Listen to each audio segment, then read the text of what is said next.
Ladies and gentlemen, welcome back, or welcome for the very first time to The Wave, a podcast brought to you by Oasis Community Church in Oak Lawn, Illinois, where we take all things the Bible, the scriptures, good old Christian living, and the world, and we just talk about it from a Christian standpoint. And today, we're going to be talking about a lot of stuff. I'm joined by my friend Tom Findysz to talk about, you were mentioning some really cool stuff about like Timespace, and you mentioned an atheist theologian. Oh, yeah. Yeah, I was watching this debate William Lane Craig was having with this lady. I forget her name. She's an atheist, but also a theologian. And I remember she was saying, like, how these, in the world of theology, that as you climb up and study more and more, you find less and less atheists, and so she feels like she's kind of alone in her atheist. Like a trailblazer. Yeah, right. And I'm like, okay, well, whatever that means, but yeah, yeah. But that's interesting debate. Isn't that a bit of a double negative? One of those things where maybe the double negative is the wrong term, but where you're an atheist that specializes in studying the Bible. But her purpose for this is to prove that it's not true. I don't think so. I think she just enjoys it. Like almost how people study Greek mythology. It's like they don't really believe it, but they study it, I guess. So she enjoys the discussions, maybe? Yeah, maybe. Yeah. You said she was in a debate with William Lane Craig. Yeah, she and Craig were talking about the theory of time. Craig has historically written about the A theory, which he proposes, and she's a B theorist. And she wrote a book, which I was interested in reading at first, but after hearing her talk, I don't know that I was necessarily on board. But her B theory of time and how it relates to salvation in the Christian context. But yeah, I think at this point, I subscribe to the B theory of time, which Craig doesn't seem to think is compatible with Christianity. But what are the different theories? Yeah, so generally people call it A theory, B theory, C theory. A theory kind of takes the idea, if you were to take the timeline, and you've got all these points in time in the timeline, sometimes people say, and there are different, obviously, subsections within these, but generally in A theory, we would say that what is real in time is the present, that this eternal now that we are living in, and we are progressing through the present. Like the past is kind of gone, and the future is not here. So we're here now, progressing through time. The B theory doesn't have this almost spotlight-like idea. The A theory, it almost seems as though there's a spotlight on this timeline going, and only that which is within the spotlight is real. The B theory instead says, if you've got this timeline, there is still a directionality to it, progressing from past to present to future. But all points of the timeline are real at the same time. And when I say at the same time, they're speaking in terms that don't really make that much sense in talking about time. So if you say in tandem. Yeah, sure. Yeah, they're all simultaneously real. The C theory, then, is very similar to B in that all points are real, but there's also no directionality. So you don't describe an event by it being in the past or the future or the present. In the C theory, the only way to describe an event is by that event being between two other events. And so Christopher Columbus sailing the ocean blue in 1492 is between Jesus' death and between, the year 2000. And so this is the C theory. You couldn't say that happened a long time ago. Right. Weird. Yeah. And so the way that people use words in conversation about these is quite specific. Sure. Craig has this idea in the A theory, this spotlight view. His idea of this actually ties in very closely to his idea of how God's omniscience works, right? When we say that God is all-knowing, Craig would say that God's knowledge changes. He would say that if the present, this now, is that which is real, then God knows all things now. If you were to take Christopher Columbus, that before Christopher Columbus sailed the ocean blue, God knew the statement, Christopher Columbus will sail the ocean blue. That was in his divine knowledge. While it was happening, God didn't know that anymore because it wasn't true anymore. Instead, God knew Christopher Columbus is sailing the ocean blue. And afterward, God didn't know that anymore because that's also not true anymore. Now he knows Christopher Columbus has sailed the ocean blue. Weird. Whereas I would say in the B theory, which I think makes more sense in my ponderings, the B theory, I would say it's true that he did sail the ocean blue, is sailing the ocean blue, and will sail the ocean blue. Just depends on what point in the timeline you're standing. Right.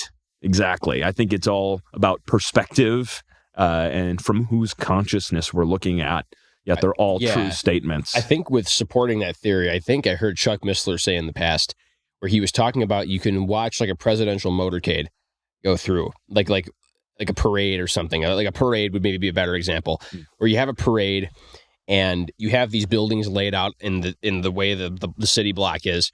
And if you're in the parade float, you see it at the start and you are moving forward. And as you progress through the parade, well, this street is past now. The street you're on is the present. And then the ones you're going to are the future. But you can't see the different turns until you get there. Mm. And you can't go back to the other turns. But you can only be in the ones you're on. Mm.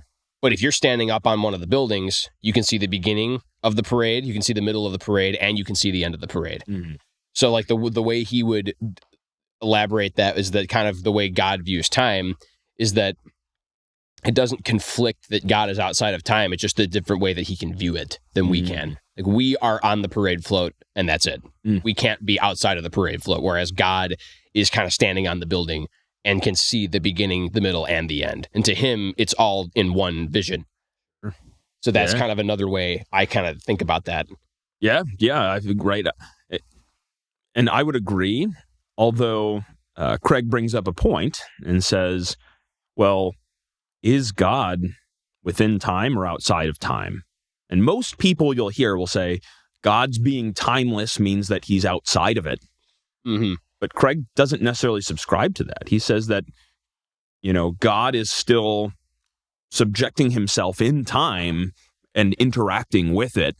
And therefore, it's not as though God necessarily sits outside of the timeline and just sees the whole thing, but is himself in some sort of, he breaks up time into different parts. I think this is what he would call the cosmic time that God is within. And maybe that's even the place where the angelic beings are, or maybe they're in a different sort of universal time and God is in cosmic time. But he breaks it up into this local time. I forget his word that he uses for it. It was natural. And then he has universal time, which is the perspective of the whole universe, where there's this privileged perspective. Mm-hmm. And then he has this cosmic time outside of that. And so Craig would say, well, we can't necessarily say that God is looking at the timeline in that same way. Weird. I think it makes more sense that he is. And I think that classical theology, and Craig would hate this, but I think the classical theologians would probably agree with that. I think Aquinas and Augustine seem to have views that fit more with this, what they call the block universe, where, time seems to be more crystalline, this idea in which the whole universe has this reality to it in time across the timeline. Right. And I think that relativity seems to make most sense of that to me, but I think it depends on your interpretation of relativity. So right, because that's where like Einstein's theory of relativity comes in too, right? Yeah, definitely. So Craig's view in how relativity plays into this, he kind of denies the modern synthesis of relativity and says that the original interpretations that even Einstein himself had and some of the people concurrent with him, that their original thoughts on how relativity worked, which were very A-theory-like, this idea in which we have this spotlight progressing, he thinks that is the way we should still interpret relativity. Yet most modern relativistic scientists don't really think of time in that way. Instead, we think one of the biggest things that made me come to this B theory was my understanding of relativity, right? Is the future already real? Or is it a potential thing? I think you think of something like Interstellar, how these people go on this planet, we see this time dilation, and then they skip through time so much faster than the rest of these people. I would argue that idea is showing us, scientifically, that the future is already real. Those people on that planet with faster time got to the future of the people that were back on Earth. They traveled to their future, which means their future must already be there. How do you get to the future of the timeline? Move faster, and you get there. Right. And so I think that this idea, even with something like a black hole, this black hole being able to have this dense gravity accelerating things faster than the speed of light. I wonder if you were able to go into a black hole, are you not accelerating to the end of time? Which means that the end of time must already be there. You just have to go into a black hole to see it, or maybe just die. Right. Maybe exactly. It's the same thing. Yeah. I think that kind of comes into the fact of when God in the Bible, and then when there's the prophets and stuff, and they're talking about, in some of the more prediction and fulfillment prophecies, they're predicting these things happening in the future. Oftentimes, correct me if I'm wrong, they would get visions of this stuff and they would see it. Yeah. They would see it happening. Or sometimes God would tell them this is going to happen, so explain it to them that it's going to happen. Sure. But, obviously, I think that one of the bigger visions was with John, with Revelation. I mean, he saw these things take place, right? He saw these things take place. So that maybe means to me that, and this is obviously just theoretical, that maybe God, when he sent John those visions, just said, hey, this is a glimpse into the future. This is a glimpse of what is already on the timeline. I'm just giving you early access to it. Could be. Yeah. Because that's another thing. Then you get into prophecy, and how does prophecy work if the timeline's not already written? Yeah. Yeah, right. And if God isn't, like, going back to kind of like what Craig's theory is, if God only knows what's to be true in the current state of time, how would he know what's going to be true in the future if it hasn't happened yet? Yeah, if he's within the laws of time. I think there's two conclusions people often come to with that. One is often called Molinism, this view of God's knowledge in which he knows what will happen, although it's not real yet. And so people often use this as a way to reconcile God's predestination and man's free will, to say God chose people who he knew in the future might choose him. He's able to see down the annals of time and see what will happen, yet it's not there yet. And so it's almost like this specific view of foreknowledge, but it doesn't necessarily have to mean that it's already real. So oftentimes atheists will think of that, but then also you can get people who are open theists who might even say, well, God doesn't know those things. That it's not, he doesn't necessarily know the future. Right. Yeah. I feel like I take the theory that he knows, that he knows everything. I mean, because if God is all-knowing, if all means all, that means everything, right? I mean... Yeah, but I mean, people will say everything. What do you mean by that, right? Does everything include things that haven't happened? Or does everything mean everything that's here? And that's where I think the debate often lies. Yeah. I think everything is more everything than these everything people think it is. Right. I think it's everything. Right. Uh-huh. So you kind of take the stance of where God knows all. Yeah. And I feel like I do too, where God, there's nothing that limits him. Sure. if he is the creator, and again, there might be people with other differing opinions on this, but if he is the creator of everything, and as far as I know, the Greek word for creator there is that creates out of nothing. Whereas we would take all the ingredients in the pantry and the fridge to make a nice meal. Well, all of the ingredients in the pantry and the fridge, God made those from nothing. We create from what already exists. Yeah. If you look around, wow, we made AI, all the things that are necessary to make AI, God made. So God made from nothing. Yeah. So we were kind of talking about this a minute ago, before we started recording, about the infinity and nothingness argument, but God creating out of nothing is no thing. Yeah. It means there was nothing there and he created it all. So does that mean that the laws, did anything predate God? Because if God exists within time, I guess what where my mind goes is why would God create limitations for himself? I don't know. I guess it's one of those things where we really won't know until we get there and we can ask him ourselves. Sure.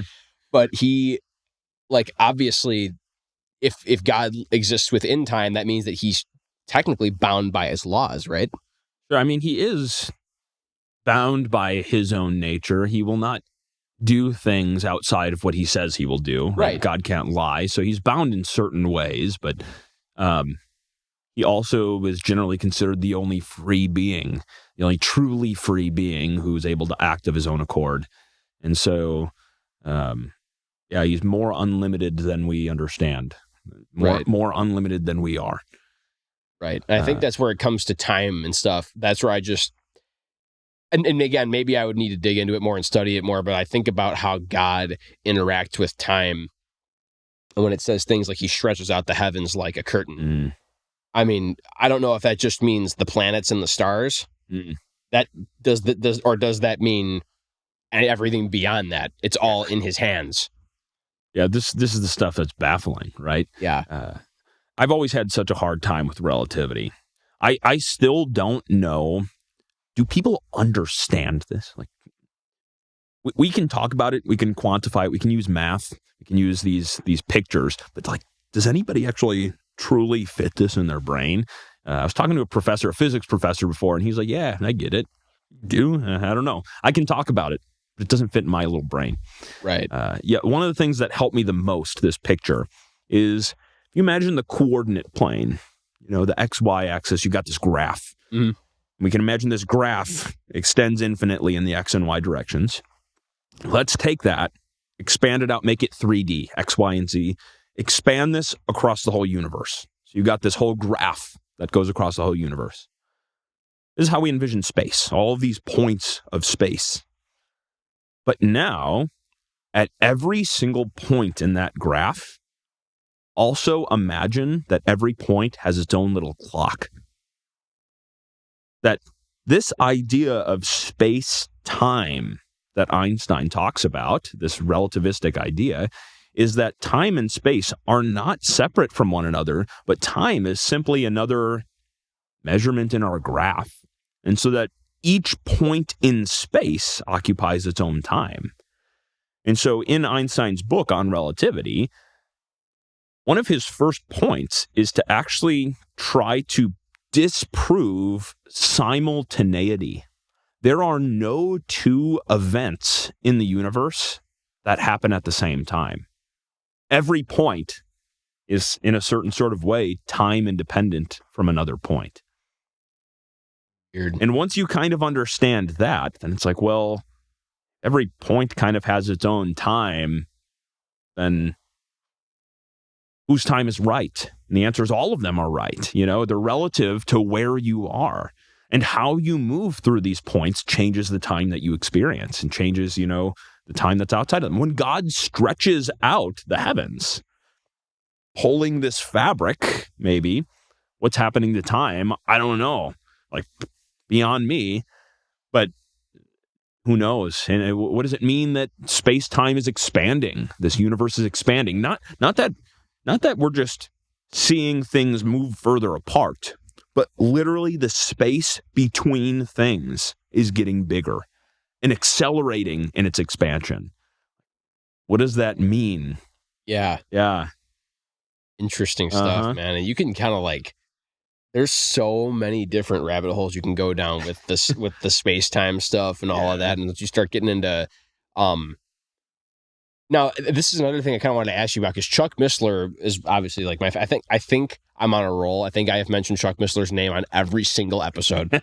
Every episode I think I've mentioned Chuck Missler. But something he always talked about is that he believes in it, or believed, rest in peace, he believed in a finite universe where we can measure to a point of smallness that is measurable, where there is a point where you cannot get any smaller, where like when it gets down to a measurement so small where you can keep dividing it in half and half and half and half and half, so eventually a point where you divide it and it loses locality, where it no longer has a place anymore, because it is too small. So his theory is that if things are cannot be infinitely small, then it can't be infinitely big, because that technically goes both ways in his view. So, like, what's your opinion on that? Yeah, I don't know. When it comes to things dividing up, right? We'll get down to the atom. We'll break down into subatomic particles. You'll take a proton, break it down into quarks.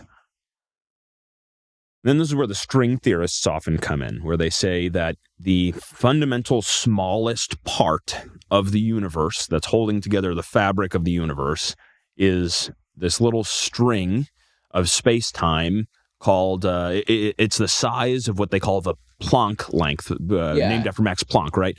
And this is the smallest measurement. And so they call this the granular universe, almost as though the universe is not infinitely divisible, but there's grains that make it up, like pixels almost, right.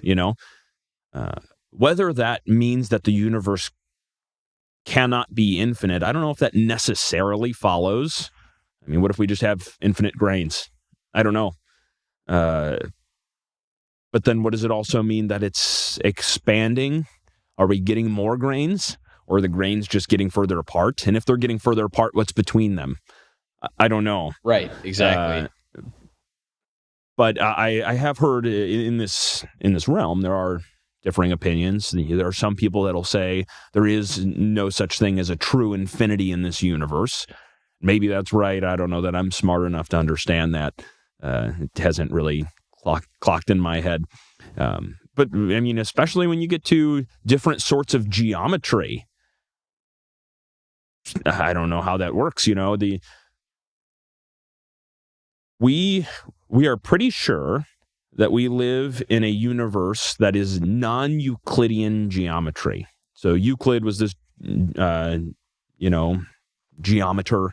And we talk about things as having these nice, clear, flat planes in space. We imagine the coordinate plane where things are flat.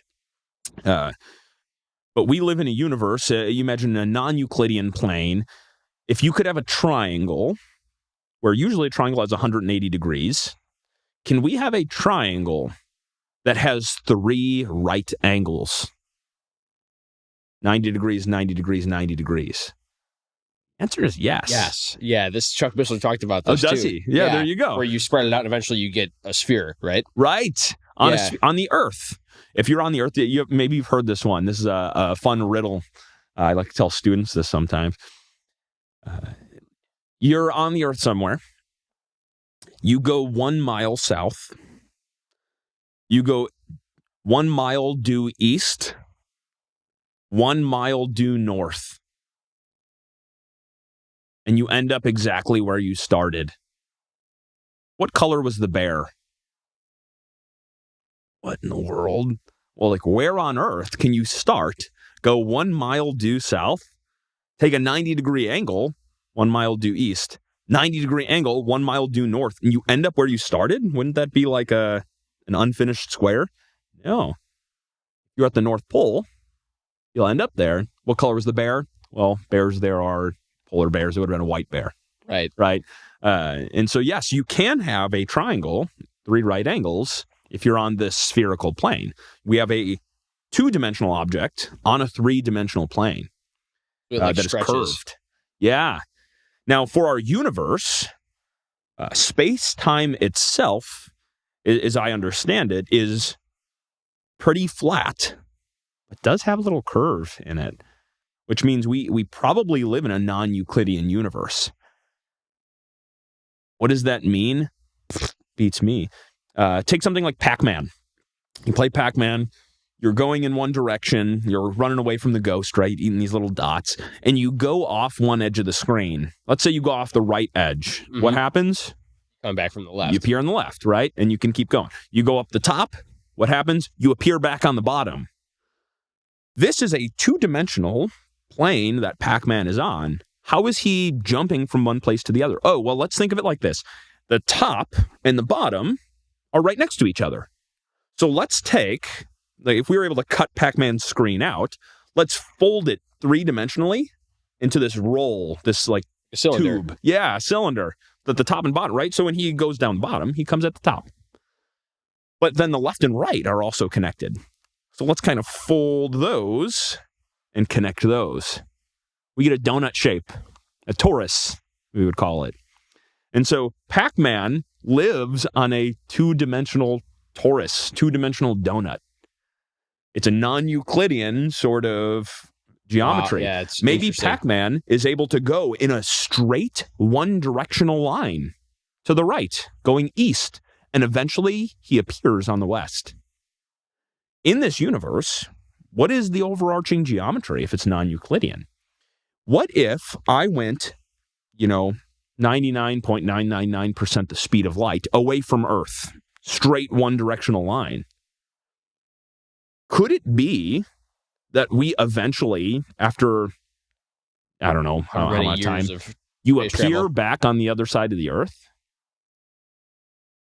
Maybe. Possible. Yeah. What is the geometry that we're dealing with? Who knows? Yeah. That's really, really cool. Yeah. Because you think about it, like with the Pac-Man analogy, he can continue to go in a straight line forever. Yeah, and never and appear in the same spot. But that doesn't necessarily mean that his universe is infinite. It's infinite but contained. Yes. Yeah.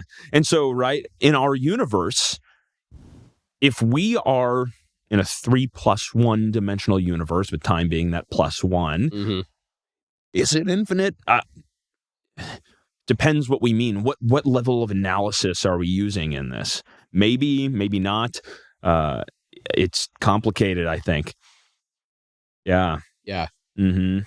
Definitely crazy stuff. Mm-hmm. But you had mentioned not long ago, well, actually it was a while ago we talked about it, but you said that you had this theory about music. Oh yeah. Okay, wait, before we get to that, one more thing maybe that I want to mention on this thing before we move on, because I think this is really cool. When we talk about the universe and how it works with speed and relativity and such, we have some ways to even graphically show this stuff. Really great book, Black Holes by Brian Cox. Every time I sit down with that book, you read it for 10 minutes, mind blown.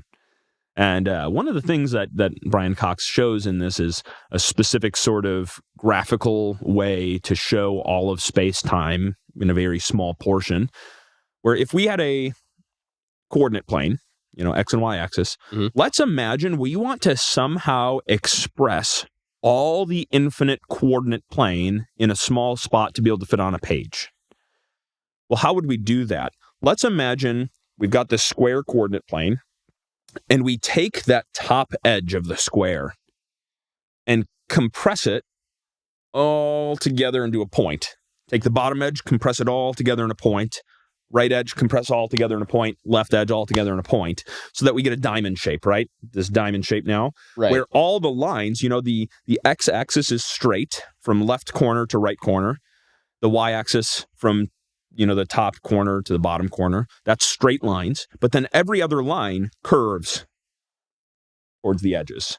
And so this is now the infinite coordinate plane. If you get all the way to the top, that point is infinity, the infinite y, positive y. You get negative infinity at the bottom, negative infinity at the left, positive infinity at the right. This is a specific sort of notation that we like to use when we're expressing space-time in the universe. Now, that being said, we have defined using this notation that a 45-degree angle is the speed of light. That if you were able to, in our x-axis, our x-axis is space. Our y-axis is time. If I were to, let's say, stand still and not move, then what would happen is I wouldn't move left and right. I would stay right at the origin, right at the center, and I would progress up the line. I'd be moving forward in time, but not moving in space. Left and right is space, up and down is time, right? So we're progressing. If I'm walking, then I'm moving on the line in the x-axis, but also moving in time. So I'd get this curve, okay? That the faster you're moving, the more horizontal your line becomes because you're covering more space in less time. And we've defined on this notation a 45-degree angle is the speed of light. You cannot go faster than the speed of light. This is one of the fundamental parts of relativity. So the faster and faster you go, you move closer and closer and closer to this 45-degree angle. What's past that 45-degree angle, right? Let's extend this 45-degree angle. Let's make this line that goes 45 degrees, and even backwards 45 degrees, so that we divide this up into 4 quadrants. Mm-hmm. This top quadrant, we can go anywhere. We just need to move faster or slower, and we can reach any point in that top quadrant, right? If I move to the right, I go on the right side. If I move to the left, I go on the left side, and I can reach any point in there. Behind us, this bottom quadrant is our past. And in the past, we could have come from anywhere in there. Right. But because we cannot move faster than the speed of light, we cannot reach this right or left quadrant, even if we move at the speed of light. Which means if the whole universe is represented in this coordinate plane, then 2 out of the 4 quadrants, it is not even possible, even moving the speed of light, to reach those quadrants. We would say they are causally unlinked from one another. So within one universe, you can have pockets that are not even connected to the rest of the universe. It's not a multiverse. It's still a single universe, but they have no causal link to one another. That's so crazy. Yeah, and so this idea that we're talking about with this straight line motion away from the Earth, can I eventually come back to where I'm starting? I have no idea. What if the non-Euclidean geometry is in such a way that these causally unlinked portions are wrapping through the causally linked portions, and you get things like wormholes, or you pass through a black hole and then appear at a different point in the graph? Like, this is where we don't know. Right. So has anybody come up with theories that are of what's in the left and right quadrants of the diamond? Yeah, definitely. Is it just more like our universe, but we just can't get there? Maybe there are white holes. A white hole, opposite of a black hole, which has not been experimentally shown to exist. We have seen black holes, but we don't know about white holes. But theoretically, they should exist. In a white hole, maybe somehow the graph is in such a way that something in that portion can come through into our causally linked portions. And so we can see these things spewing out into our universe. If we have black holes that we can enter some way, and there are different kinds of black holes, then it might even be that if we were to enter a black hole, there's a specific kind, I think it's the Kerr black hole, that has a spinning, what do you call it at the center of the black hole? Singularity. Yeah, it's a singularity spinning. We can calculate the radius of that singularity, and it can open up into a torus shape. It can open up into a circle. And so if we're traveling in a rocket ship into the black hole, going toward the singularity, which everything will reach the singularity, but let's say we aim so that we go through the torus. And that's like the outside of it. Yeah. Maybe we go through the singularity. And we appear in another portion that wasn't causally linked to where we were before. Physicists are saying, well, maybe somehow the law of conservation of energy won't allow something like that, but we don't have experimental data to show such a thing. Yeah, and it makes me think, too, back to the quadrant with the left and right areas not being accessible, because we're talking about how as you move forward in time, or if you stand still, you're just moving up in time. Yeah. But if you start moving, the line starts to move. Yeah. And of course, as fast as we're able to move, it just barely. You wouldn't even notice it. You wouldn't even notice it move. Exactly. But by the time you get to the speed of light, it's at a 45-degree angle, which nothing can go faster than that. Right. But then you start to think about, what if something could go faster than the speed of light? This is, of course, getting into some hypothetical stuff. But then does it get to a point where you are moving so fast that you are moving in space, but you're not moving in time? How about it? Maybe. Because if you're moving in space, if you're beyond the speed of light, which is the fastest known speed. Yeah. If you're moving faster than the speed of light, then you're moving across this angle, but you're not going forward or backward in time. Okay. You're just going across the line. So does that mean that you could essentially, if you can move that fast, does that mean that, I'm going to kind of reference Dragon Ball Z here, where they can instant transmission? Yeah. They're moving so fast that they just think about where they're going to go and they just go there. What a great question, Dan.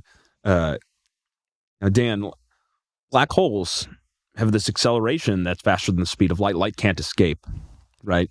So what happens when you cross over that event horizon and go into the black hole? We find that in this case, inside the black hole, the lines of the graph still exist. The axes flip. Space becomes time. Time becomes space. Wow, that's so weird. You sit still, and you don't move forward in time. You move spatially. You move forward in space, and you move left to right in time. And what is if you're progressing in space now, you sit still and you're progressing in space, what is the end of your space? We talk about what is the end of my timeline? What is the end of my life? Now we're asking the question, where will you end? Not when will you end? And where will you end? Everything that enters that event horizon will necessarily progress in space until it reaches the singularity. That's the end destination of all things that enter the black hole. But what does it even mean? So what is at the singularity? Is it just like a focused point of gravity where it's just so, or we don't know? We don't know. Yeah, some people have this idea that it's an actual hard physical thing. Other people say that if it's not a hard ball, but different people have different theories of what that might be like. Some people deny that singularities even exist, and that if we have this granular universe, then it might be that there's a certain limit that we reach, but we don't know. Right. That's so weird. Yeah. I think about black holes too. Has anybody come up with any theories about what happens if you go into a black hole? I mean, I imagine you die. Right, yeah. Because so obviously the black hole it's so dense and it's so heavy that it bends gravity. It bends everything around it. Yeah? So much that light cannot escape it. That's why it's black. It's just infinite dark. Because light actually can't get out. It's so strong. Now, does it... I guess this is another crazy question. Is it physically limiting the light from escaping? Or is it because the black hole is spinning so fast inwardly that the light can't move to get out of it? Yeah, I guess both are true, right? It is a physical process that's limiting the light, that light travels through space-time. And so if gravity is a warp of space-time, right? People often think of this idea with if you had a stretchy bed sheet and you are to put a weight in that bed sheet, it sinks down a little bit. Mm-hmm. And then if you have a marble, you put it on that bed sheet, it rolls toward the weight. That's kind of how gravity is. Gravity is warping space-time so that the fabric flows toward that object. Correct. And so if you imagine a black hole, something that is infinitely collapsing, well, if we can say infinitely, but the singularity almost has this, if you imagine it infinitely far down, this bed sheet stretching infinitely down, then light going into it will just continue to go down. It'll never come back up because it'll always go more and more toward the singularity. And so this is a Right. physical process, yes, but So then that gets into the question of like in infinity, and yeah. does it actually go forever, or does it eventually reach a point where the singularity is here, Mm. and it just is it's just there, Yeah. but it seems so far down this gravity hole, essentially, where it's so far down that we cannot even measure it. But it maybe it does, but does it have a limit? Yeah. Yeah. I mean, all of these, I think, are wonderful reasons to believe in B theory. C theory would say there is no past. There's no past, present, or future. C theory would say that they're all real, no directionality. We come to find that there is a directionality to time when we look at this physically. We're progressing forward, right? But aren't those points also real then? Isn't the timeline finished at the black hole? If it is, then that means it's all there. You just have to go in the black hole to get to the end of time. And what is there? I wonder whether there's two ways to get to the end of time. One, death. What is the conscious experience of someone that dies? I think they appear at the end of time. What happens if you're to enter a black hole and you reach the end of time? I think that you just appear at the judgment. Right. Because this is, again, Chuck Missler, again, this is where his theory was with things like the rapture and the end times, and when the judgment happens and all these things. He said, all of our loved ones, we can count on the fact that they are immediately into the presence of the Lord when they die. Mm-hmm. But then you think about this.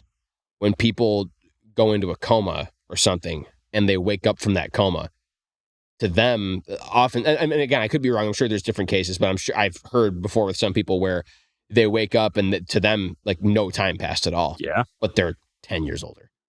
And it's like, whoa. And their family, everyone's aged by 10 years, but to them, it was a short dream and a little that and 10 years.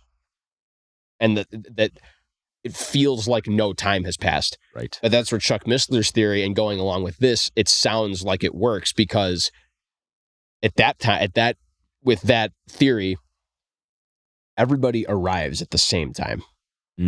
Everyone arrives at the same time. Yeah.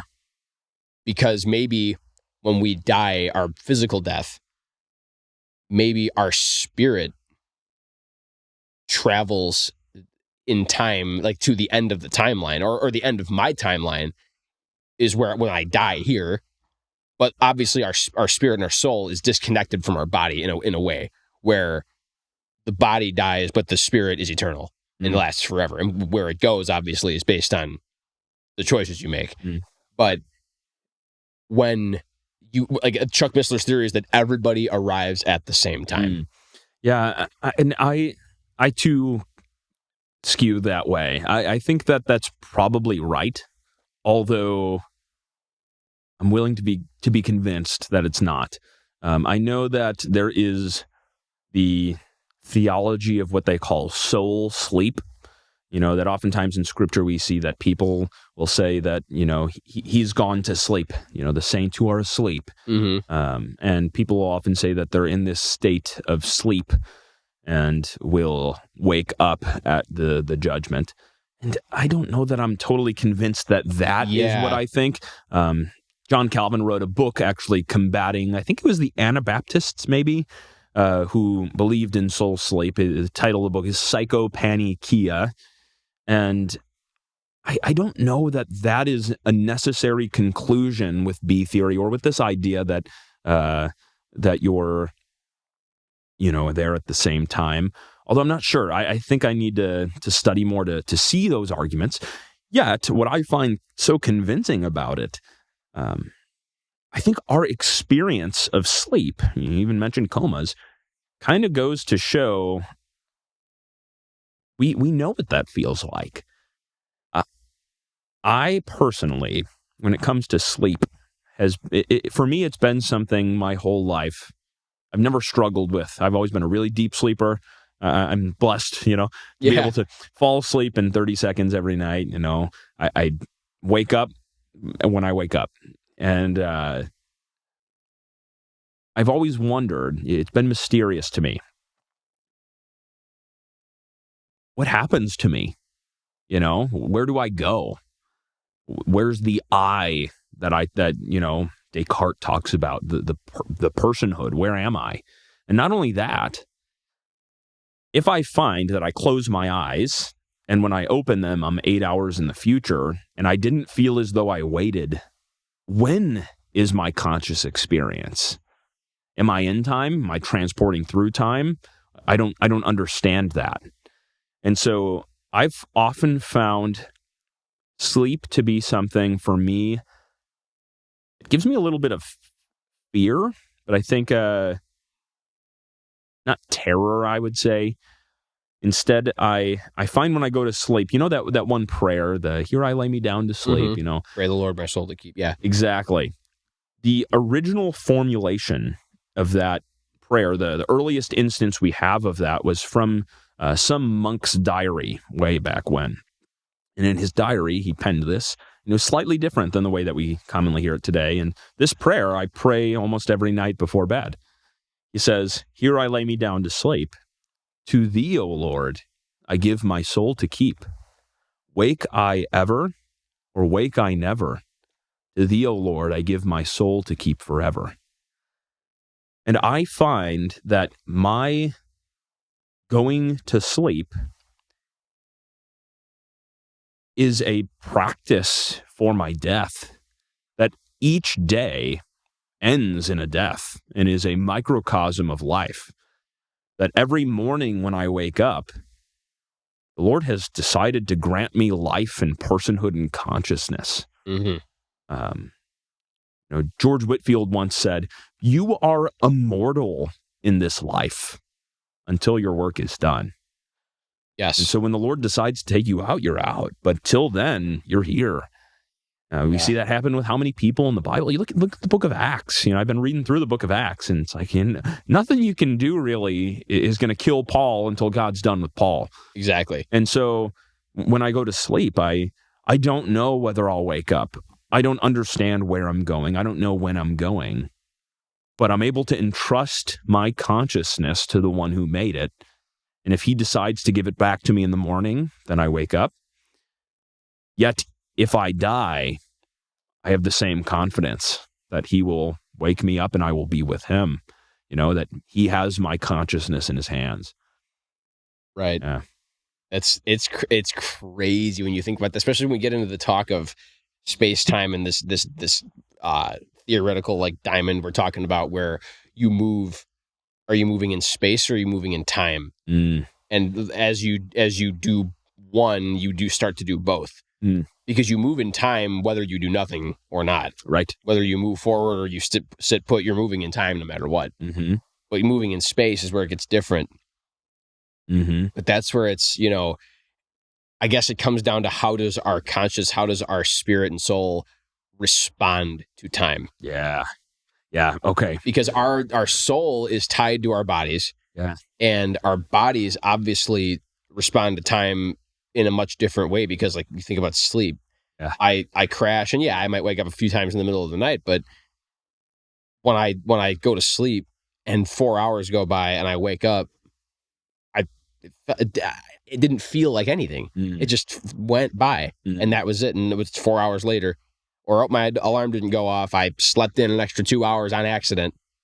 Yeah, definitely. Weird. Now you mentioned, how do we respond to time? I think all that setup, Dan, I think this is where music starts to come in. Yes. Yeah. Now, before I give you some of my thoughts, before we continue on, you're a musician. Mm-hmm. What is music? What are your thoughts on it?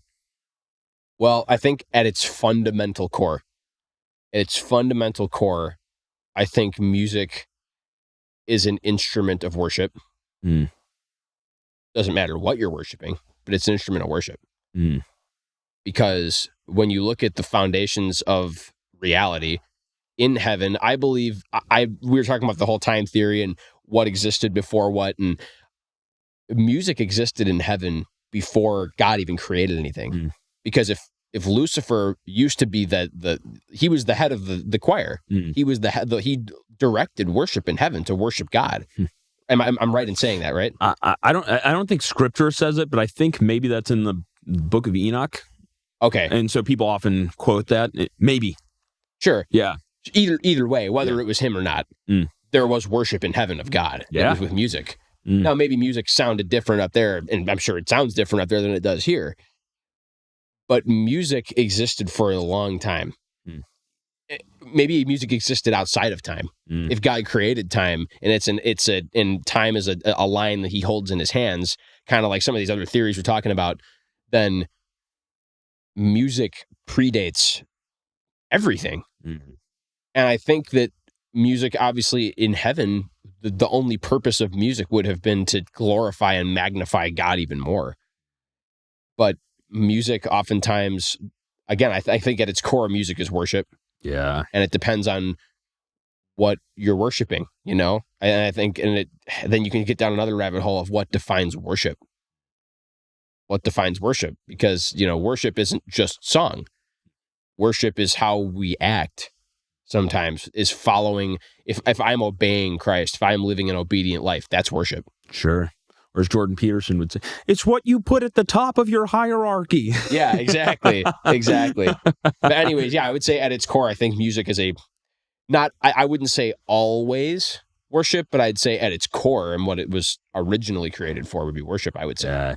Yeah, I like your idea that you were mentioning about music as being something before time, before creation even, C.S. Lewis in his, Narnia series, the Magician's Nephew. I think that's the one that's the prequel to the Lion, the Witch, and the Wardrobe, which most people know Lion, the Witch, and the Wardrobe. But the Magician's Nephew kind of shows where Narnia came from and about originally how the Magician's Nephew was able to enter into it and see it created.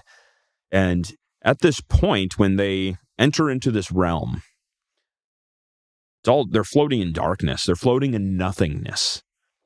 And while they're there, which this is Narnia before its creation, while it's there, they see Aslan trouncing around through the nothingness, and they hear his voice as he's creating Narnia. And the voice wasn't speech. It was song. He was singing Narnia into existence. And so you think, if I was able to be at the creation of this universe, what would God's voice have sounded like? What is it like when he says, "Let there be light"? Probably more beautiful than anything we could ever imagine. Probably musical. There are some things that are, and we know this fundamentally as humans, there is some things that cannot just be said because they're too great and we have to sing them. When our emotions well up about something, we rejoice in song and dance. It's too great for just words. Yeah. Yeah. It's crazy, dude. Yeah. Especially when you think about how you react to music sometimes and the way that a song can affect you. If you're feeling a sense of joy, a sense of happiness, well, I think there's distinctions between joy and happiness, but I think if you're feeling you're happy, you're in a really good mood, and you put on music that fuels that, it just makes it even better. Yeah. But if you're depressed, you're anxious, and you put on a song that is talking about that or deals with that's singing the words you're thinking back to you, it just it multiplies that feeling. But it can do multiple things. It can either say, one, I'm listening to this song and this song is just telling me everything I'm feeling right now. But it could also be that this song is telling me that I'm not the only one who's ever dealt with this. But I think music has such a powerful way of working with your feelings and with your emotions. Yeah, definitely. And it's not like, and again, you can get it from a pastor giving a really good sermon. He's just speaking. He's not necessarily singing, but he's just speaking. And you're thinking, wow, what he said really resonated with me. But there's something about instruments, and there's something about notes and music and chords and music being played on instruments that creates, because again, obviously when you get into the science of it, it's not that a violin makes this sound. Well, why does a violin make that sound? It's because of the way it is created. It's because of the way the strings vibrate and the resonance of the strings with the construction of the instrument, with the way the strings are agitated with the bow, with like the coarse bow with the rosin, and the way it goes across the strings, it vibrates the strings in such a way that create this tone. Right. And we realize that tones, you could divide up tones by because there's obviously in most in music, there's 12 notes. There's 12 notes, or technically for Western music, right? Or Western music, sure. There's 11 unique notes. Sure, and then repeating with the octave. Yeah. Of course, with anything else, you can divide it up. You could divide each of those in half and have, rather than semitones, two semitones make a whole tone. Mm-hmm. Rather than that, you could have it where 4 quarter tones make a whole tone. Right. Or you could divide it to 8 eighth tones make a whole tone. Or you could even make it where the whole tones themselves are half tones. But then it's like you can divide it up however you want, but a lot of times, from what I understand, is that you have 11 notes that work in one scale. And then however you divide those up is however you divide them up. Yeah. Because if you start to go beyond the 11 notes where you're just bunching them up, where these 2 notes now become a half tone and this is all in one box, and these, well, then you're kind of eliminating different tones that exist. It's almost like prime colors. Yeah, I don't really remember exactly how this works because I'm not too familiar with Indian music, but I think in Indian music, they don't have the same division of the scale that we have. I think that their octave might be, I can't remember if it was more or less, is it 9 notes? Well, it's just a little different. A lot of other cultures, they have instruments that have more than, they're scaling on the frets. They're scaling on a fretted instrument. They'll have it tuned, or like a piano or whatever type of instrument they're playing, they'll have it tuned, or where you can play all of the quarter tones as well. Wow. So for instance, you'll see those, and again, I don't really know what the instruments are called, so I'm not even going to try to say it. Sitar? Yeah. Maybe, but there's all sorts of different kind of more foreign instruments and stuff, where you'll see on the fretboard of a fretted instrument where there's all these different diagonal, zigzag, little itty bitty frets all throughout the instrument. And you think, well, that looks odd. That's way more frets than my guitar has. How about that? But here's the thing. I feel like you can divide it infinitely, but once you get to a certain point, there are the fundamentals of what you have access to. And then anything beneath that, you can divide it up however much you want. But once you get to this point, if you start minimizing this now, you're just leaving stuff out. Does that make sense? I see what you're saying, yeah. And I could be wrong, but that's kind of just how it works in my brain. Yeah, I never really got much into music theory because I just am not super musical. Sure. But I've always wondered above that too. Why does it sound good? We can quantify it, but what makes music good or bad? And that's something that I find intriguing. What differentiates it from sound? And I think you're hitting on something really important when you say worship. We've seen a lot of philosophers and theologians talk about what music is, the essential nature of music for a long time. Some people like Nietzsche. Nietzsche was a really huge musician.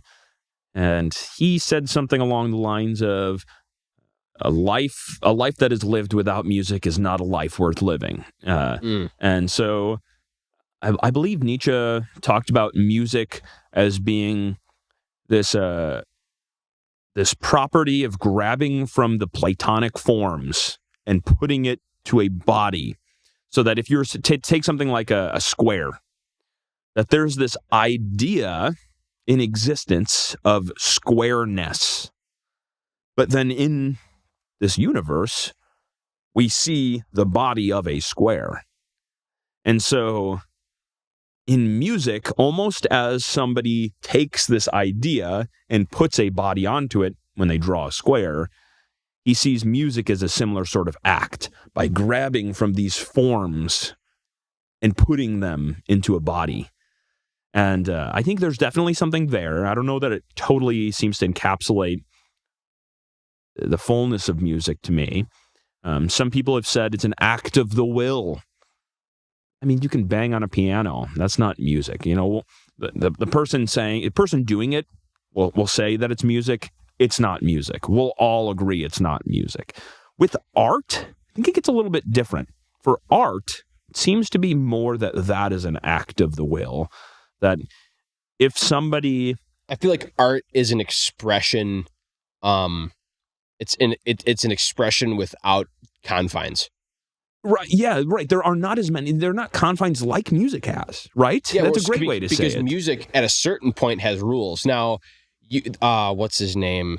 Oh my gosh, he's a crazy musician. His name is is it like Jacob Collier or something? Yeah, that guy's something. That guy is nuts. Mm-hmm. He's so good. He's like perfect pitch from his ear, and he can literally compose a beautiful piece of music just literally out of his head. Yeah, because he knows all the notes, he knows the theory, and he'll give examples of, you know, he's like, hit these two notes together and it's awful sounding. He's like, that sounds awful.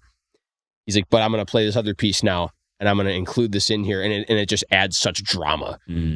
With these two notes played by themselves sounds ugly. It's like, oh my gosh, that's abrasive and it doesn't sound right. But he plays this beautiful piece, then he throws this in there as this accent, and he builds it back into this other thing, and you think, whoa. Beautiful. Yeah. So it's like, with music, there are rules, but, you know, but there is only so far you can go. Sure. Again, I feel like that's where music is infinitely divisible, but it's not infinitely multipliable, if that makes sense. Yeah, no, I like that. Where you have that you have, like, again, where some things have a foundation you build up from, music has a limit that you pull down from. If that makes sense. That's kind of the way I view it. That you have, I always think about it on the scale of a guitar, because I'm a guitar player. Maybe that makes me stupid, but doesn't necessarily make me wrong. But you have like the first fret, or the open string, through the 12th fret. By the time you get to the 12th fret, that's your octave. Right, you repeat. Yeah, it starts to repeat from there. But from open string all the way to the 11th fret, those are each unique whole tones. And that's kind of like I was saying before, how if you were to go from but then again, you can get into this now, and this is where it gets a little crazy, because you would just play, if you play what's called chromatically, you just play each note in succession. You would play open 1, 2, 3, 4, 5, 6, 7, 8, 9, 10, 11 until you get to 12. That's just playing chromatically. And chromatic runs are often used in certain scales. But then you think about this, well, what if I start skipping notes? Oh, you're taking away from the total capacity now. Well, not necessarily. You're creating a scale. You're creating the major scale. You're skipping notes that don't work or don't always work. So you're going to play the major scale. So I'm going to play on my low E string. I'm going to play open 2, 4, whatever, however it goes. I might be messing up off the top of my head. But you skip notes to create something that works together. Okay, well, what if I take one of those notes and flatten it? Well, it's no longer the major scale, but it's the minor scale now. Yeah. And then I take this note and I flatten it, or I sharpen this note, or I do whatever with this note by a half tone. I flatten this. Like when you sharpening a note is going a semitone up, or like maybe even a little bit. Like sharp and flat is kind of up and down for musical tones. So, you know, if I, like sharpen a note by a semitone, then you're going up one. If I flatten it, I'm going down one. So you kind of start to skip notes, and you start to create scales, and you start to create patterns that work together. And it's interesting because, again, then you can have in the major scale a very common chord progression is what's called a 1-4-5. It's very common in country music, is 1-4-5. So in the key of E, you would play an E chord. Mm-hmm. And then you count through the major scale, 1, 2, 3, 4. Your 4 chord is A in the E major scale. And then your next note up is the 5th note, which is B. Mm-hmm. So when you play a 1-4-5 progression, you're playing the 1, then you play the 4, then you play the 5, and then you go back to the 1. Well, you've played this progression now, and these are all chords that are built off of a pathway created through all these notes in the major scale. And then you can start like Jacob Collier, is his name, first name Jacob? Jacob, yep. Jacob Collier, what he'll do is he'll start to like, what he has a lot of fun with is when you watch him is that he'll mess with the major scale. He'll mess with whatever scale he's digging into. He'll just mess with music notes and be like, see, if I flatten this note and I sharpen this one, or if I just go like whatever I do here, he can just start to mess with it and augment it in such a way where he's like, there is a lot you can do with just this one thing. But there still are laws to a certain point. There are definitely times where you can play two things in a different key and maybe artistically you can make it work. But most commonly, if you're playing something that's in one key, if I'm playing, for instance, I'm going to use country music as an example. If I'm playing a chord progression in the key of E, and then I have a guitar player come in, or a fiddle player, or a banjo player, or a steel guitar player come in, and they start playing in the key of C sharp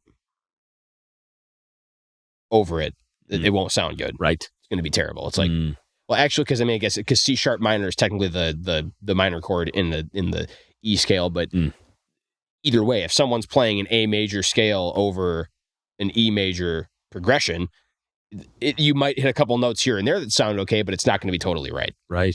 So with music, it's really interesting because there is a point where you can just continue to divide it. But when you get to a certain point, you only have this pathway to follow. I feel like going beyond that, you can't create larger whole tones. Because here's the thing. Think about this. I can take one fret on my guitar, and I could actually take two physical little mini frets and put them in between, and I could create like 3-4 spaces or whatever. Yeah. And then I would get 4 quarter tones out of that, or however many it would be. Sure. Whatever. But if I remove one of the frets, one of the big frets in the middle, if I remove that, what does that big space? What does that make that? It would be one note. I'm pretty sure it might be out of tune, but again, I'm not saying this is just a theory. I could be wrong. Yeah. I could be way wrong on this, but I'm just trying to think. Like if I removed one of the frets from my guitar, just had like a super jumbo fret there. Yeah, I feel like it'll still be open 1, 2, 3, 4, 5, 6, and onward. It won't be open 1, 2, and 3 are combined. Maybe it'd it would like be open 1, 3. Maybe it would be because skip one. Maybe it would be because if you think about when you have fretless instruments, inside the fret box, that big space, if you push down on the string and you go up and down in there, then then it's not as cut and dry as it is with frets. It just creates this open space where you can bend the pitch wherever you put your hand. Sure. So that it's like when I'm thinking in terms of like a fretted instrument, it kind of gets jumbled up. But then you think about a violin. There's no frets on a violin. Yeah. And the notes are all mostly by ear. Now, there are like reference stickers you can put on the fingerboard, but if you're playing a violin, it's all by ear. And you have to play in tune by ear. That's why violin players or fiddle players or whatever, typically when they start at a very, very young age is when they are more in tune when they play, because I think they said, as you develop perfect pitch perfectly between the ages of 1 and 2. And then at 3, you can still get perfect pitch, but it might not be totally perfect. Wow. But if you start playing violin or any instrument between the ages of 1 and 2, you can develop perfect pitch. Wow. Crazy stuff. And then when you think about, sorry, again, this is a bit of a hot take, but whenever I see these videos online of little kid prodigy musicians where it's like, oh my gosh, you see that 5-year-old playing that Mike Portnoy drum solo. Oh my gosh, it was so good. And I just think it's not fair. When you compare a 5-year-old who has been playing the drums since he was 1 or 2 or whatever, however, like whenever they started like playing their instrument, or this kid who's 8 years old who's just a prodigy, but he's been playing since he was 2 or 3 or whatever, versus a guy who started playing when he was 18 or 19. That's like taking, oh, well, this little kid here, his brain was developing at like 10 times the speed of this guy who's 18 years old. It's actually not a fair comparison at all. So when you see little kids that are just prodigies on their instruments, it's not that it isn't cool. It's not that it isn't awesome. It's super cool. But to me, it's not this big, oh my gosh, wow, I'm going to burn all my guitars because I saw some 10-year-old playing Brad Paisley or playing Eddie Van Halen. To me, when little kids play super good, if they've been playing since they were super little, to me, it's not as impressive as people make it out to be. It's just not something you see that often because you don't see little kids up on stage playing where grown men are usually playing or grown women are usually playing. Usually, you don't see that. So it's something where it's kind of a phenomenon, but when you look at it in reality, little kids kind of have an unfair advantage in learning. That's why, It's their language. Yeah. Because little kids, for instance, think about this. A language major or someone who is going to college to just study languages and learn all these languages. I start college, let's say at 18 or 19. I study abroad. I go do all these things. I put in all of this work to learn 2 more languages. I spend all this money on tuition. I do all of these things to learn all these languages, and I study super hard every single day, and I get it eventually, and I'm fluent. Like, wow, this is great. Little kids, they don't try. They don't try. They're just exposed to it as kids, so they learn it, and they can, a lot of times, can speak, read, and write it fluently. And they if they grow up in a household that speaks 2 or 3 languages or whatever, they will learn all of them. And no, maybe it might be like, I grew up in a Polish family. Let's say this is an example. Let's say this guy grows up in a Polish household and they speak English and Polish. The kid will learn both languages and speak them both fluently. Probably. The odds are very high of that. Or at least better than anybody who, takes a class at 18 years old. Without even trying. Yeah. That's the thing, without even trying, I'm going to apply myself, I'm going to do this, just learned. Sure. So that's where it's like, you start to get into the brain development process of little kids. It's insane to me. Insane to me. But I don't know. I guess that's just where it ties back to music. I think you've hit on something throughout all this, something very fundamental. We mentioned art seems more open-ended. Right. Art's more just expression in any manner. It seems like it is just an act of the will. But your idea that you're expressing here with music, there's an element of expression of the will here. It's not totally devoid of that. But the fact that it has boundaries, it's almost more as if it's discovery than it is just invention. You're finding the things that work. It's almost like the things that work are there. Which is why I think what Nietzsche talks about also makes a lot of sense. These awesome things in music, these forms are real, and we need to find them. We're putting a body to them. We're just learning new things as we go. And I think all these things together, some theologians, some philosophers have talked about music as story. Some people said it's language, and I think all these things are definitely aspects. My current working hypothesis, I wonder if we can take all those aspects and sum them up in this. Can we call music an act of obedience? Which I think is quite similar to what you're saying with worship. It is not just will. It is not just something that is putting a substance to form. It's not just story, but it's also a participation in these things and a subjection of oneself to them. I think is obedience. And so When you talked about people that are listening to music, you're depressed, and so you listen to a happy song and you're happy. Or you're happy and you're having a fine day, but then you listen to some really sad song and now you're pretty sad. What we're doing as listeners of music, or even as musicians playing music ourselves, I wonder whether it's not possible to simply be passive, but that as a listener or as a player of music, you are actively participating in subjecting yourself to the order of this music. And that is an act of obedience. Obedience to what, then, is whatever the music is about, right? Whether in lyrics or in intention or in sound, but we are subjecting ourselves to it.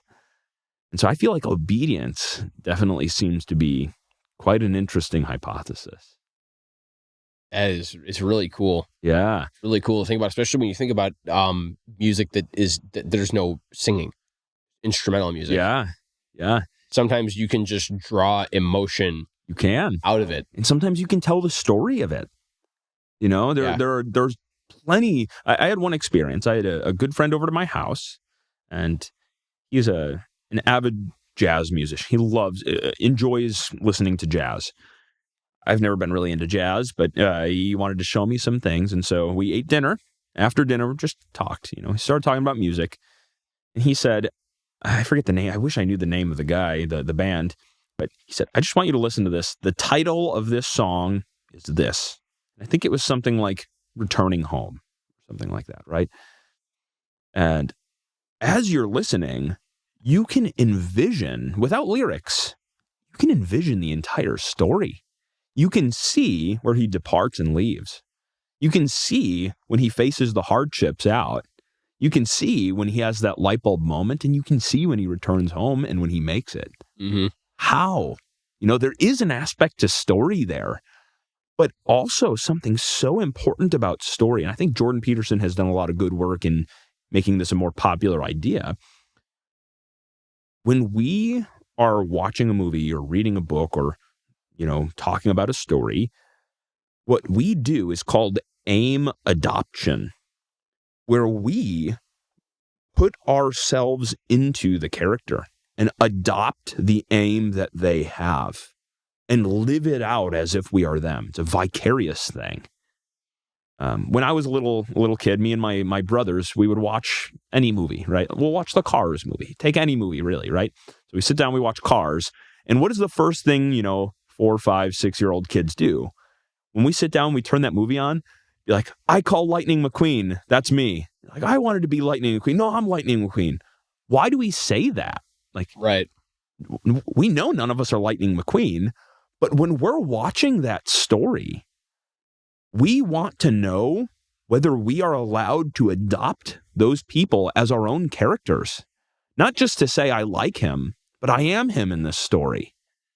Right. And so we adopt their aim, and then as the story progresses, we feel what they feel. And this is why I think this subjection of my own self unto the story is where this other aspect points to, and be obedience. And in music, that's what we do. We try to see whether we can put ourselves into it. And I think this fundamentally goes down to what a human is. What is our nature? We are embodied beings. It is a common heretical teaching that the Gnostics would say that we are essentially just souls that live in a meat sack. This is not true. Our final destination is not just to have souls in heaven with God. We will be resurrected. That at the second coming, we learn very clearly, Romans teaches this pretty clearly, that all will rise from the graves, that we will all be presented to God and all face the judgment in bodies. And that the people that will be saved, that are in the book of life, will live in these new bodies for eternity. And the people that will be damned, they'll have been resurrected in their bodies and will face that damnation bodily. Because when it says the dead in Christ shall rise first, they will rise first. But then it says maybe I'm misinterpreting what it says. But if it says the dead in Christ shall rise first, what does that mean? What does that imply? That all of the dead will rise, but just the ones that are dead in Christ will rise first. Yeah, sure. Right. Yeah. I mean, we got a Bible here. Go ahead. Can I? Romans 5, 6, 7 all help us really understand this pretty well. Romans 5 here. The free gift is not like the trespass. Romans 6 here. Yes, okay. What shall we say then? Are we to continue in sin that grace may abound? May it never be. May it never be, by no means, right? How can we who died to sin still live in it? Do you not know that all of us who have been baptized into Christ were baptized into his death, right? As Christ died on the cross, we died with him. We were buried, therefore, And this is why I think the B theory of time is so interesting, too. It's like, I am part of that's real. That's not just it had happened, but I'm in that. We were buried, therefore, with him by baptism into his death, in order that, just as Christ was raised from the dead by the glory of the Father, we too might walk in newness of life. For if we have been united with him in a death like his, we shall certainly be united with him in a resurrection like his. Like we will rise bodily from the dead. Right. And so this Gnostic teaching teaches that we are spirits, and that we are not our bodies. But as humans, what are we? We are embodied spirits. My body is also me. It's not the fullness of what I am. I'm not just a body. I'm not just a soul. I'm an embodied being. And some philosophers, these people that we call the phenomenologists, these people had some pretty good ways of expressing this, and they weren't necessarily Christians, but the philosophy even points to this. Martin Heidegger was a German philosopher, and he's considered to be one of the densest philosophers, the hardest to read. I had a really hard time using AI help me try to understand him, But Heidegger has this beautiful formulation. He comes up with a lot of his own words to be able to try and express ideas, because some of these ideas are just hard to understand, And one thing I love about Heidegger's idea of the human condition, that we separate this. There's a distinction between that which exists in the world and these eternal things that are outside of it.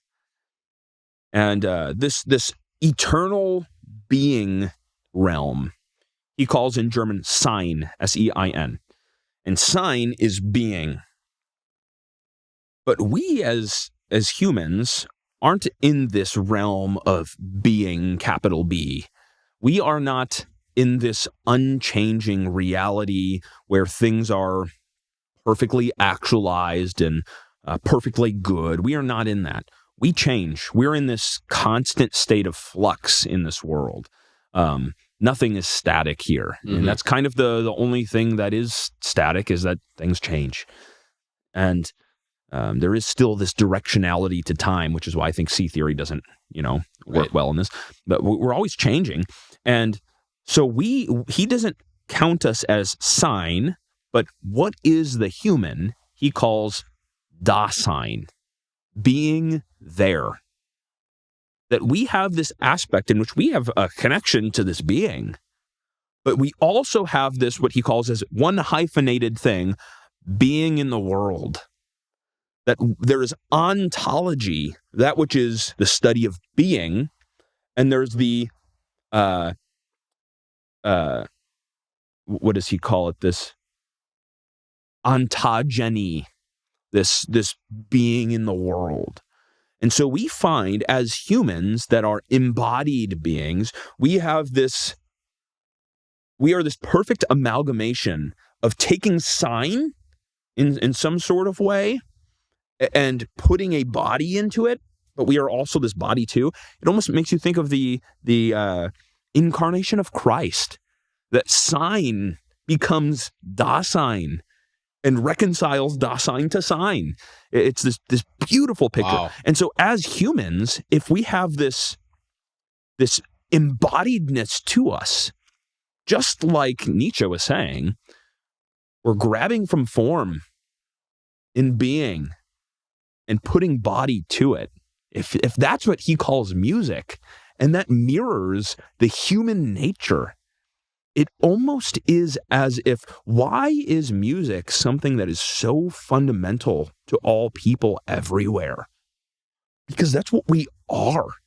It's almost as if we are part of this beautiful cosmic dance in the world. And so music is an image. It's a type of what we are. And we as people image God, and so there's this typological nature and that's what's so to cool it. about it, because when you think about, and again, can I do it again? I'm going to mention Chuck Bissler again. When he would, I think it's obvious at this point, I'm a fanboy, Chuck Bissler. But it's something he would always say is that, like, talk about, like, with the rabbis, how they would, and I mean, this isn't just like a Chuck Bissler opinion, this is just a fact. The rabbis in the Bible, they wouldn't necessarily read prophecy as prediction and fulfillment, they would read it as pattern. Yeah. Like Ruth and Boaz, how it's a type. It's a type of Christ and the church, how Naomi is a type of Israel. Yeah. So they look at that and they say, wait a minute, what are the similarities going on between these two things? This is almost a direct mirror of this other thing. So they would look at something, a situation happening in the past that mirrors a situation that happens in the future, or that's happening in the present, and they say, well, wait a minute. This wasn't foretold like Nostradamus said, on this date and on this time, this thing is going to happen. It's like, no. We saw this thing that's taking place now take place in a different capacity back then. This was a prophecy of what's happening now. It wasn't necessarily a prediction of fulfillment, like on this day, at this time, this thing is going to happen. But they look back and they saw a pattern. They see a pattern. Wait a minute. This almost directly reflects what happened here. So that was how they viewed viewed prophecy. So then when you say that with, like, the whole thing with music and what our being is and how we respond to music and how we respond to Christ. And when you think about those things as like a pattern, not necessarily that it's prophecy, but when you have and you get into typology and you think about how one thing mirrors another, pretty cool. It is pretty cool. Pretty darn cool. Yeah, I think all of this actually kind of reminds me of what you asked before. You asked the question when we were on time about how do we respond to this? I think music is one of the ways in which we fundamentally respond to time. I really want to read Bonhoeffer. I've never read anything from him, but from my understanding, Bonhoeffer lived around the same time as Heidegger in this, World War II era Germany. And Bonhoeffer, as I understand, kind of took this phenomenological view of reality that these philosophers were talking about and actually used theology with it. And so I'd really love to see his thoughts on it at some point. I got a lot of studying to do. But Heidegger mentions in his ideas here with Sein and Dasein, as Dasein, one of the characteristics of us being their people, one of the characteristics, we don't choose to become part of this world. We have no choice in being made. We find ourselves, when we are conscious, just as being here. And this property of being in the world, he calls thrownness. We find ourselves thrown into existence and just are here. And so he says, what is the duty? What is the natural response to that? What must Dasein do? And he says that one of the fundamental calls of the Dasein is to take up your thrownness and do something with it. Right. And one of the ways in which we act that out is through music. This is one of the ways we worship and we obey, but also can be a way that Satan, distorts and causes you to go the wrong way, to private that which is good, and to take that which is good, deform it, and push you down in obedience another way. And I was talking to a friend yesterday. I was in a Bible study, and one of my good friends, Eric, actually said he works a lot with the young adults at church, and he said that one of the things that he finds really interesting is that most of the young adults that he talks to that are new believers, when he asks them the question, what do you find in your life is one way that you have been seeing God prune you and take things away from the world? And he said almost always the young adults that he talks to will say, music. The things that I used to listen to before, I don't know how I used to listen. I'm so convicted. I can't listen to those things anymore. Mm-hmm. The things that they were saying, the swearing that they were doing, all of these things, I just can't listen to it anymore. And so I've changed my music listening. I wonder why, Right. It's almost as if you as a listener aren't passive. It's almost as if, which this should be obvious to us, it's almost as if that which goes into you matters, Right. Yeah. Right. It changes you. You're subjecting yourself to it. Especially to, and this is one thing I want to say really quick, is kind of how, and surprise, it's another Chuck Missler fact, is about how, when we're talking about the connection between like the sign and sign thing, how you have like the soul, spirit, eternal aspect and the flesh. Yeah. How the two are combined. What Chuck Missler, the way he always used to put it, it was in much simpler terms, but I love it nonetheless. He said that it's like a computer. You have hardware and software. Mm-hmm. The hardware is just as necessary as the software. Mm-hmm. The hardware without the software is a shell. Mm. The software without the hardware is information without an apparatus. Mm. But when you have the two combined, you have a working program. Yeah. And you think about this, you take a 4 gigabyte hard drive, empty. It weighs however many grams, you put it on the scale. Mm. You load it up, 4 gigabytes full, put it on the gram, or put it on the scale, weighs the same thing. Mm. The weight isn't any different. Mm. But now it's full of information. Mm. Mm. Weird. Yeah. Weird. Oh man, information. And you think about that, and you think about how you tie that into our spirit and our attached to our body. And then when you think about taking in music and the things that I'm taking in, it's not something that's just passing into my ear and it's firing off this chemical reaction in my brain. Yeah. Now, my physical body is the apparatus by which I can hear it. It's the apparatus by which I receive the music. Mm. But what the message is, what the musical structure of the song is received into my soul by way of my ears and my brain. Right. The brain is just the core processing unit. Right. That is linked to my soul. Mm.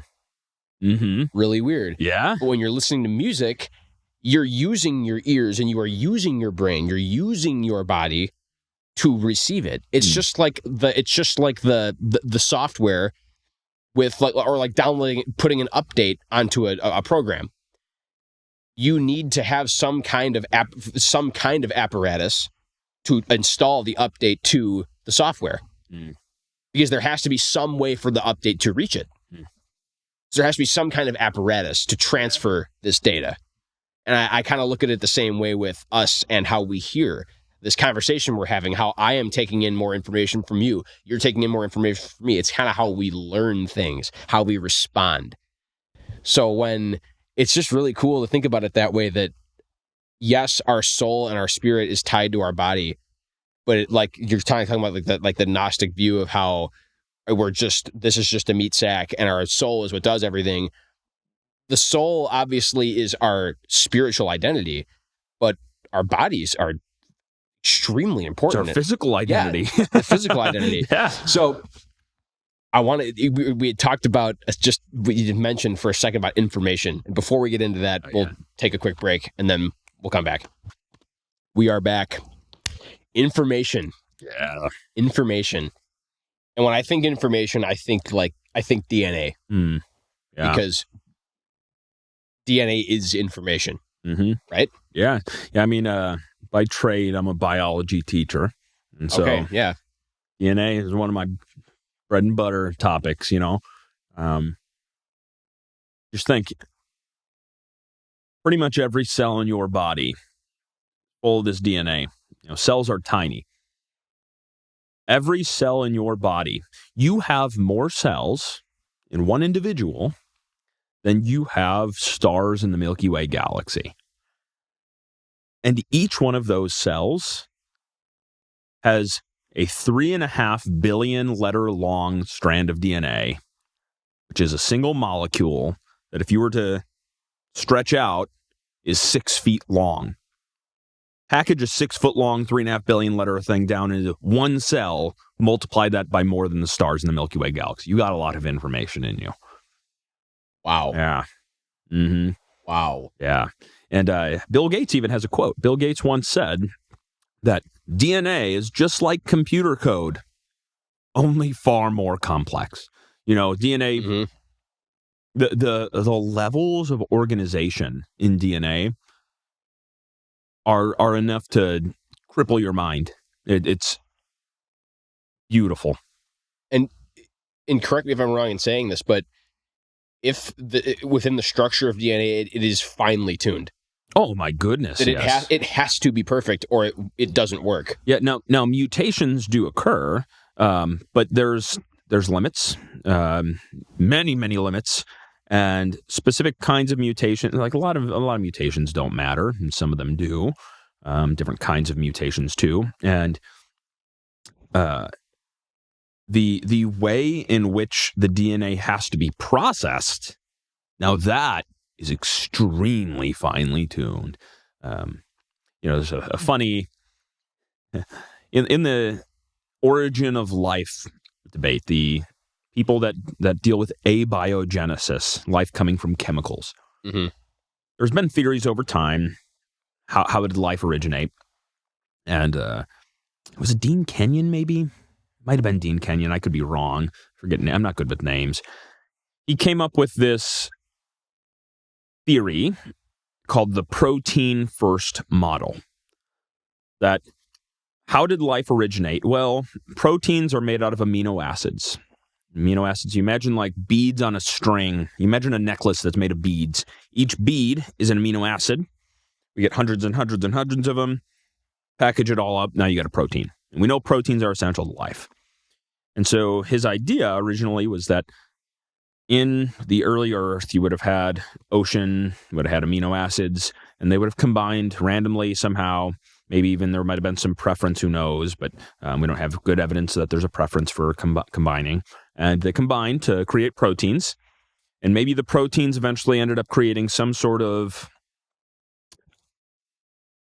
metabolic system that wasn't even a cell yet. And then eventually they formed a membrane and then ended up becoming cells, this protein first model. Only issue is, that's extremely unlikely.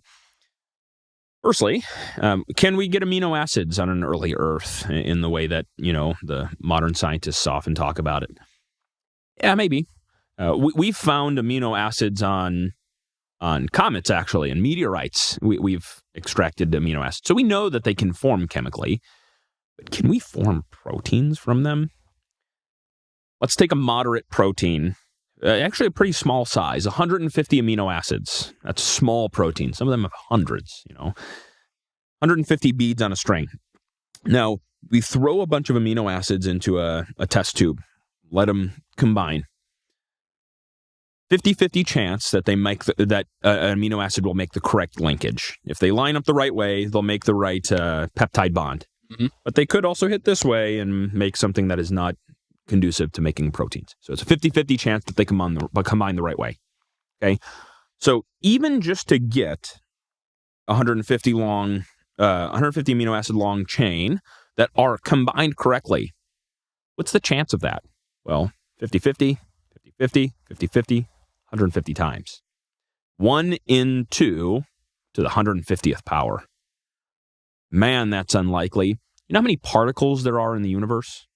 How many protons, neutrons, and electrons? How many quarks there are in the entire universe? 10 to the 80th power. This is a 1 in 2 to the 150th power chance. Okay, so that being said, that's not going to work. Right. Let alone, we have 20 amino acids. So for each one, we have another 1 in 20 chance for having the right amino acid. Okay, so you get a 1 in 20, 1 in 20, 1 in 20, 1 in 20, 150 times. And then on top of that, molecules have a specific three-dimensional handedness. Right-handed, left-handed. There's a famous medicine. What was this one called? Thalidomide.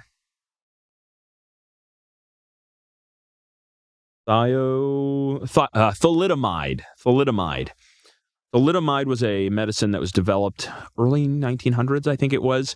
This medicine was designed to help women with morning sickness. When they're pregnant and they're feeling sick, they would take this and it would cure it for them. Problem was, at the time, we didn't realize that thalidomide molecules, just like gloves for a baseball player, got a right-handed glove and a right-handed glove for the left hand, and a left-handed glove, which goes on your right hand. They're not interchangeable, but they're mirror images of one another. And so when they were producing thalidomide, they were producing both the right-handed and the left-handed molecules, making that into the pills, and women were taking them. Turns out, I forget which was which, but let's say the left-handed molecule cured their morning sickness, but the right-handed one caused birth defects. Thousands of babies born with birth defects from this thalidomide. And so the right-handed and left-handed molecules don't have the same properties. They have a specific, what we call chirality, this handedness to them. Same thing goes for amino acids. Life is made from specifically one-handedness, not the other. And so we have to add on handedness as another 50-50 chance for each one of these 150. Okay. The chance of getting a random, protein of moderate length, first of all, forming that protein, pretty much statistically impossible. Experimentally, Doug Axe has done some work on this using beta-lactamase, which is a 150 amino acid long protein, and has said, what is the chance in studying beta-lactamase, if we were to do this experimentally, not just theoretically with numbers, what is the chance that we actually will ever form a protein of 150 amino acids that does any function? And based on Douglas Axe's work, he kind of came to this conclusion. It's not as unlikely as we thought. 1 in 10 to the 70th power chance of forming any protein of 150 amino acids that has any function. Okay. There's 10 to the 80th particles in the entire universe. Like 10 to the 70th. I mean, that's a lot smaller than 10 to the 80th. But still, 10 to the 70th dwarfs any numbers that we can think about. Right. That being said, 10 to the 70th power, that's very unlikely. Let's also multiply that by, the number of proteins needed for a functioning cell. None of this is going to work out. We take the simplest living cell that we've ever learned about, and we calculate the amount of information needed for this cell to work. And we figure out through these chemical reactions, what is the chance of randomly producing from chemicals this cell? It's a 1 in 10 to the 40,000th power chance. Let's imagine an old universe, 14.3 billion, billions of years old, right? 13.8 billion years old. Let's take this old universe model, and let's take the 10 to the 80th power particles. Using this idea we've talked about the Planck length, that the Planck length is the length determined for the smallest distance. We can determine, based on this length, the fastest that two particles can interact. This Planck time, we call it. In an old universe with this number of particles, how many particle interactions have there been? How many times have particles touched in the entire universe? A lot. Probably. 10 to the 400th power. For this cell, the most basic living cell, a chance in 1 in 10 to the 40,000th power. And for anybody watching that doesn't know like this concept of math, when you're using powers and you're saying like the 40,000th power, that's a 10 with 40,000 zeros, right? Right. Yes. And think about it like this. The difference between 10 to the 400th and 10 to the 40,000th, it's not the difference between 40 and 40,000, right? That difference is a difference of 100. This is not 100 times bigger. That every time you go up 1 power, you go up by timesing 10. The difference between 10 to the 5th power and 10 to the 6th power is multiplying by 10. It's 10 times bigger. And so here, 10 to the 400th, 10 to the 40,000th, it's 10 times bigger, 36,000 times, which means it's billions of billions of billions of billions of billions of billions of times bigger. So big that if you were to say, let's take our universe, and for every single individual particle, each particle, imagine another universe with that many particles. How big is that number? It's 10 to the 80th to the 80th. 8 times 8, 64, add 2 zeros. That's 10 to the 6400th power. This is 10 to the 40,000th power. Extremely, way bigger, way bigger. You would have a better chance if you were to say, I'm going to take one atom and you're going to close your eyes. I'm going to hide it somewhere in this universe. And you got to randomly pick one. You have an infinitely better chance of guessing right than creating life from chemicals. That's insane. Yeah. And so how much information does DNA have? Way more than you could ever imagine. And when it came to this protein first model, I know I'm talking a lot here, but this protein first model didn't seem to work. Actually, the inventor, like I said, I think it's Dean Kenyon, he ended up being the main guy to refute the protein first model. He said, we don't have enough chance to create these proteins through random processes like this. The chemicals won't do this. They won't self-assemble. We need some sort of scaffold that has the information that then directs the protein making. That's what DNA is for. That's what DNA does. DNA is the instruction for making proteins. Problem. Chicken and egg scenario. Chicken and egg scenario. How do you get DNA? You need proteins to read and synthesize DNA. You need proteins to make the DNA, but the DNA houses the information for the proteins, and you can't get the proteins by themselves. You can't get the DNA by itself. What came first? Here comes what my college teaches and what most abiogenesis people start to think. Well, let's say it wasn't DNA or proteins. What if it was RNA? Proteins take DNA, they read it, and they produce RNA, which is an in-between molecule. And this sends a message. This message of RNA goes to another protein and then produces other proteins by being read. And so it's an in-between. And they said, well, what if we got the RNA? And so they come up with what's called the RNA world hypothesis, that RNA was able to hold information, and some RNAs can have these enzyme-like properties that proteins have. They're ribozymes. And so maybe they performed both functions themselves. A couple problems. Not only do we realize that ribozymes have very, very limited properties for these enzymatic properties, like extremely limited, UV light breaks them apart. RNA is very unstable. It's only meant to be an in-between molecule that sends a message from DNA to proteins and back. It's not meant to sit there in the ocean under extreme light and sit there and, try and develop some sort of, functioning metabolic pathway. It degrades pretty quick.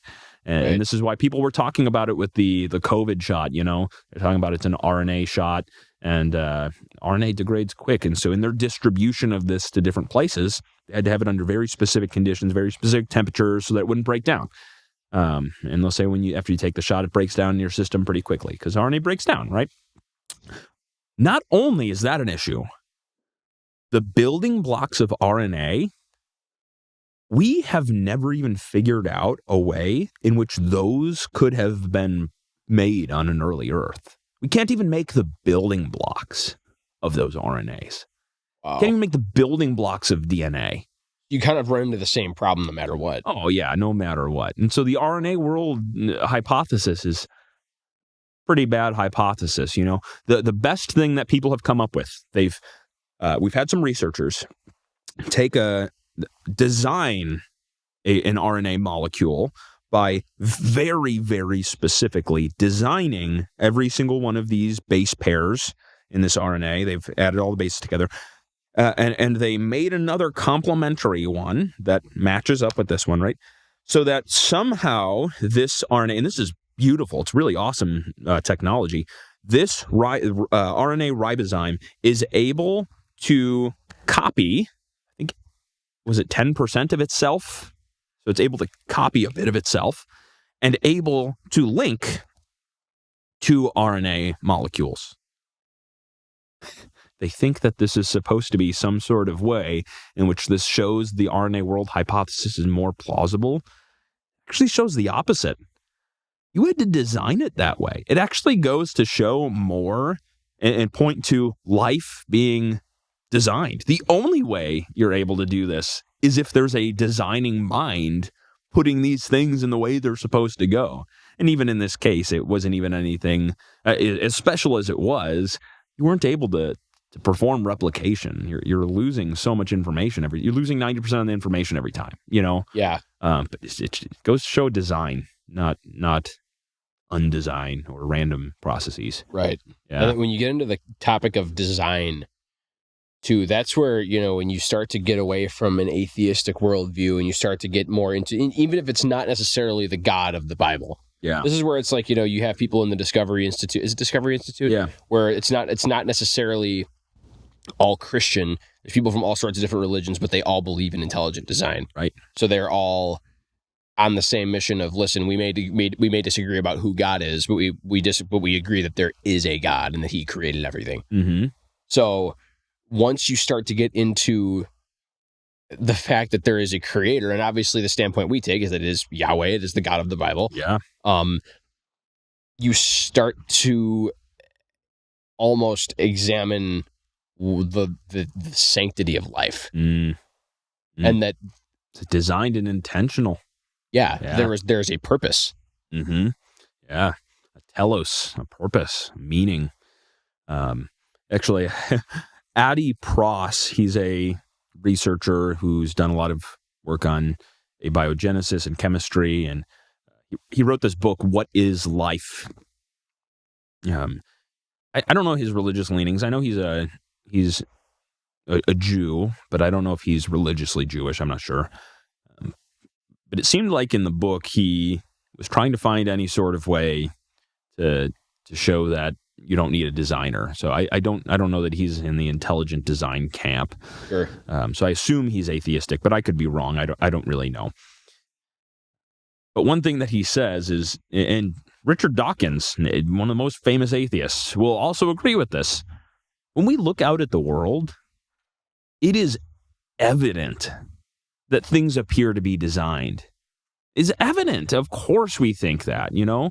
Richard Dawkins even says, not only does it appear to be designed, I also personally, as Dawkins says, I personally feel this draw to awe and worship too. But, as Dawkins says, biology is the study of things that appear to be designed for a purpose, yet are not. Dude, you all of your science and reason points to design, and yet you just deny it off the bat. You're denying that which you observe. You know, this is not a religious thing. This is not a philosophical thing. Our science is observational. And in observing the world, we observe design. A classic Richard Dawkins move. Oh, classic, right? And so in Adi Pross's book, he actually talks about how uncomfortable biologists will get with this teleology, this study of purpose.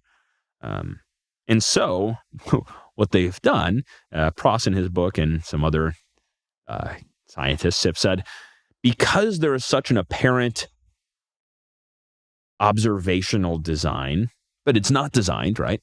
Right, of course. We will deny teleology. Let's just call it teleonomy. And that's good enough for us. It's got this apparent purpose, apparent design, but there's not real design. So what we see it, but teleonomy, we're good with that, not teleology. Okay, yeah.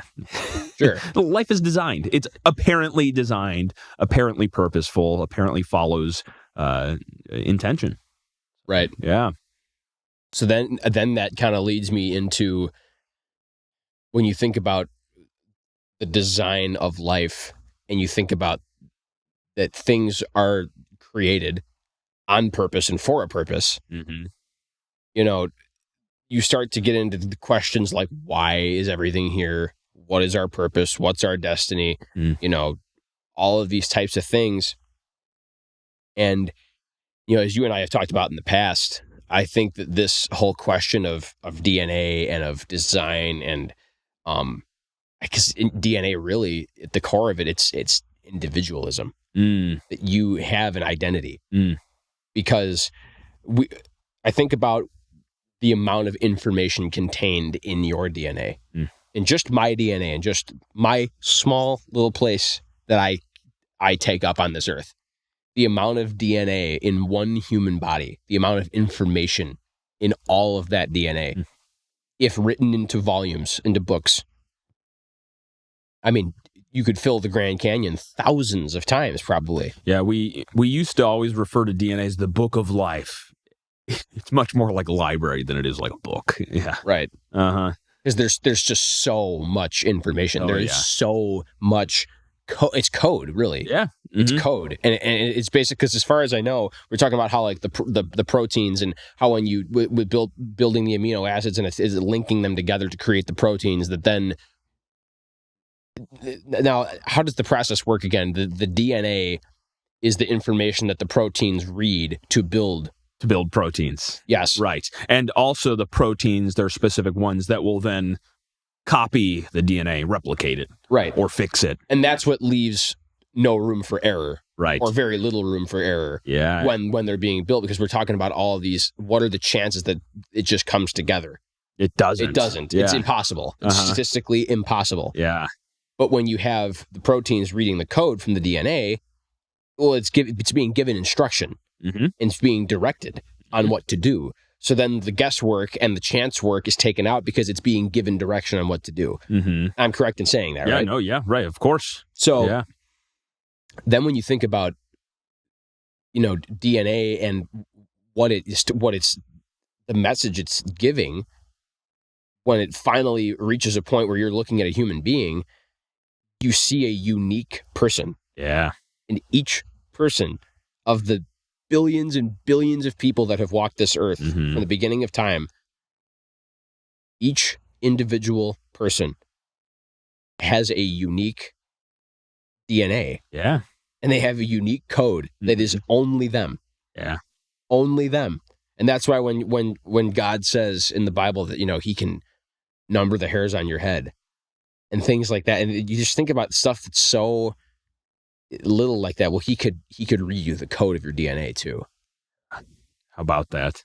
And then you think that when it says that we are fearfully and wonderfully made, how that's like fearfully and wonderfully made. You think about the mathematical precision that is involved in the creation of a human being. Yeah. He knitted you together in your mother's womb. Mm-hmm. I think God's knitting is not just like this. I think he's like, he's doing some crazy stuff. I mean, when you think about the amount of code in the DNA and all these other things, I think that God being a creator, I don't think it's one of those things where he's just like, I don't want to deal with it. Snap, it's there. No, I mean, again, I could be wrong. It's just a theory. But God being a creator, I think he takes joy in what he creates. 100%, right? He's one of God's characteristics is that he's personal. He is not. When you take a look at somebody like Plato, he was not a Christian. He was hundreds of years before Jesus, and he was a philosopher, right? Plato and even the Neoplatonists after him that developed his ideas had these ideas of the demiurge, which was their godlike being. But this force, take this with the Neoplatonists, right? The Neoplatonists kind of formulated it this way. So this is still a few hundred years before Jesus.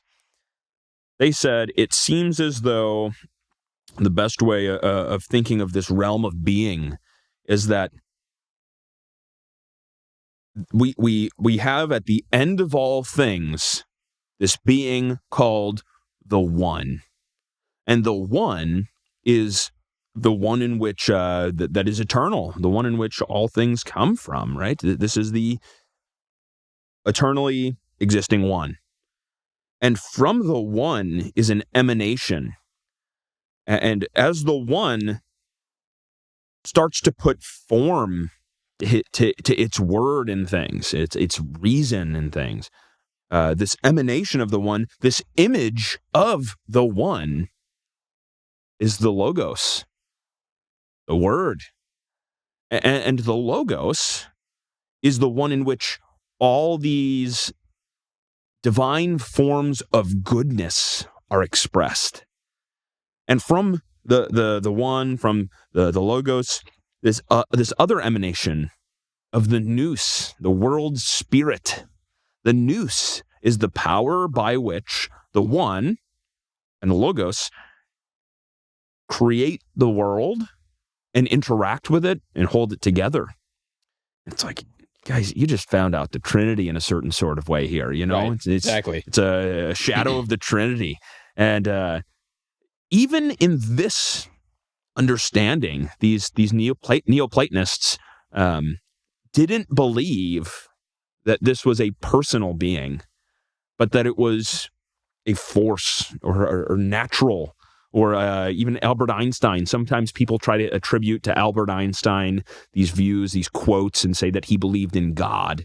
And Albert Einstein says, no, I believe in the God of Spinoza. And Spinoza was this philosopher. He believed that nature was God. It was more pantheistic in a certain sort of way, not personal. In theism, we believe God is personal. We believe that God has emotion and care, and that he interacts with us, that he's got intent in making us. He makes decisions and has will and does these things with precision and intent.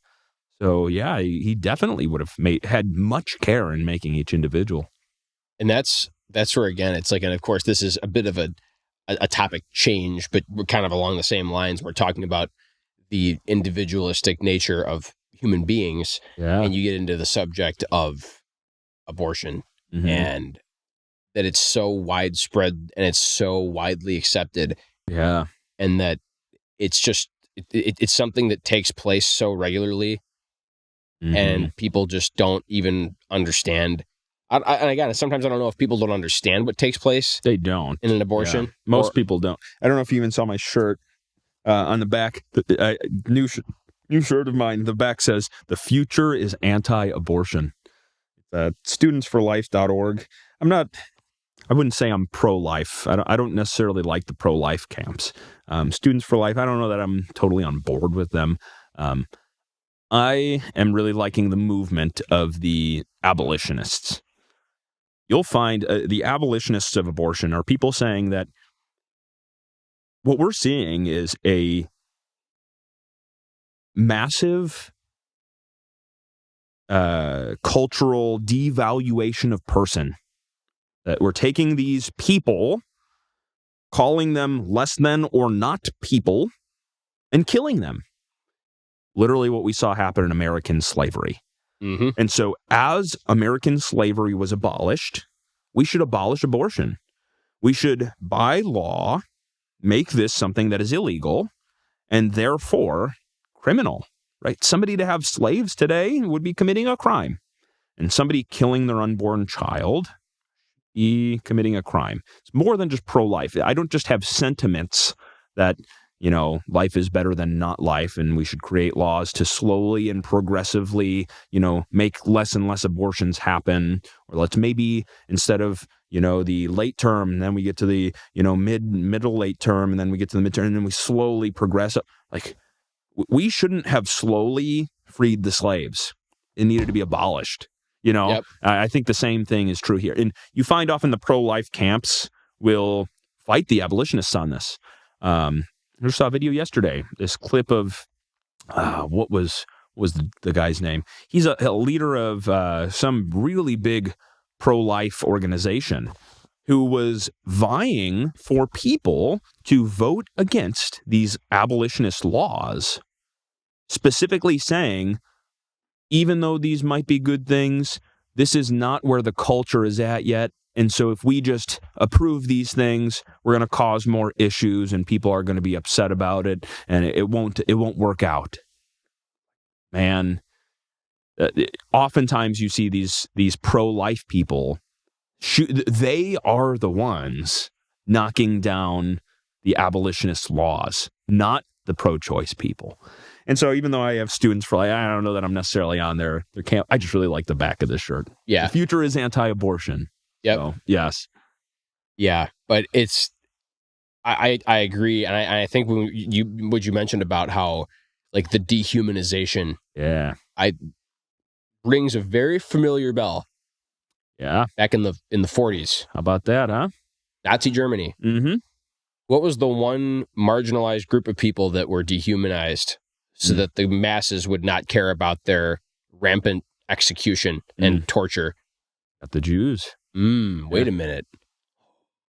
Don't tell me that we're in a modern day Holocaust, even though the numbers are, what is it, probably up to 10 or 12 times the amount now of abortions? Last I checked, the WHO, World Health Organization, worldwide, their number was 73 million abortions reported per year.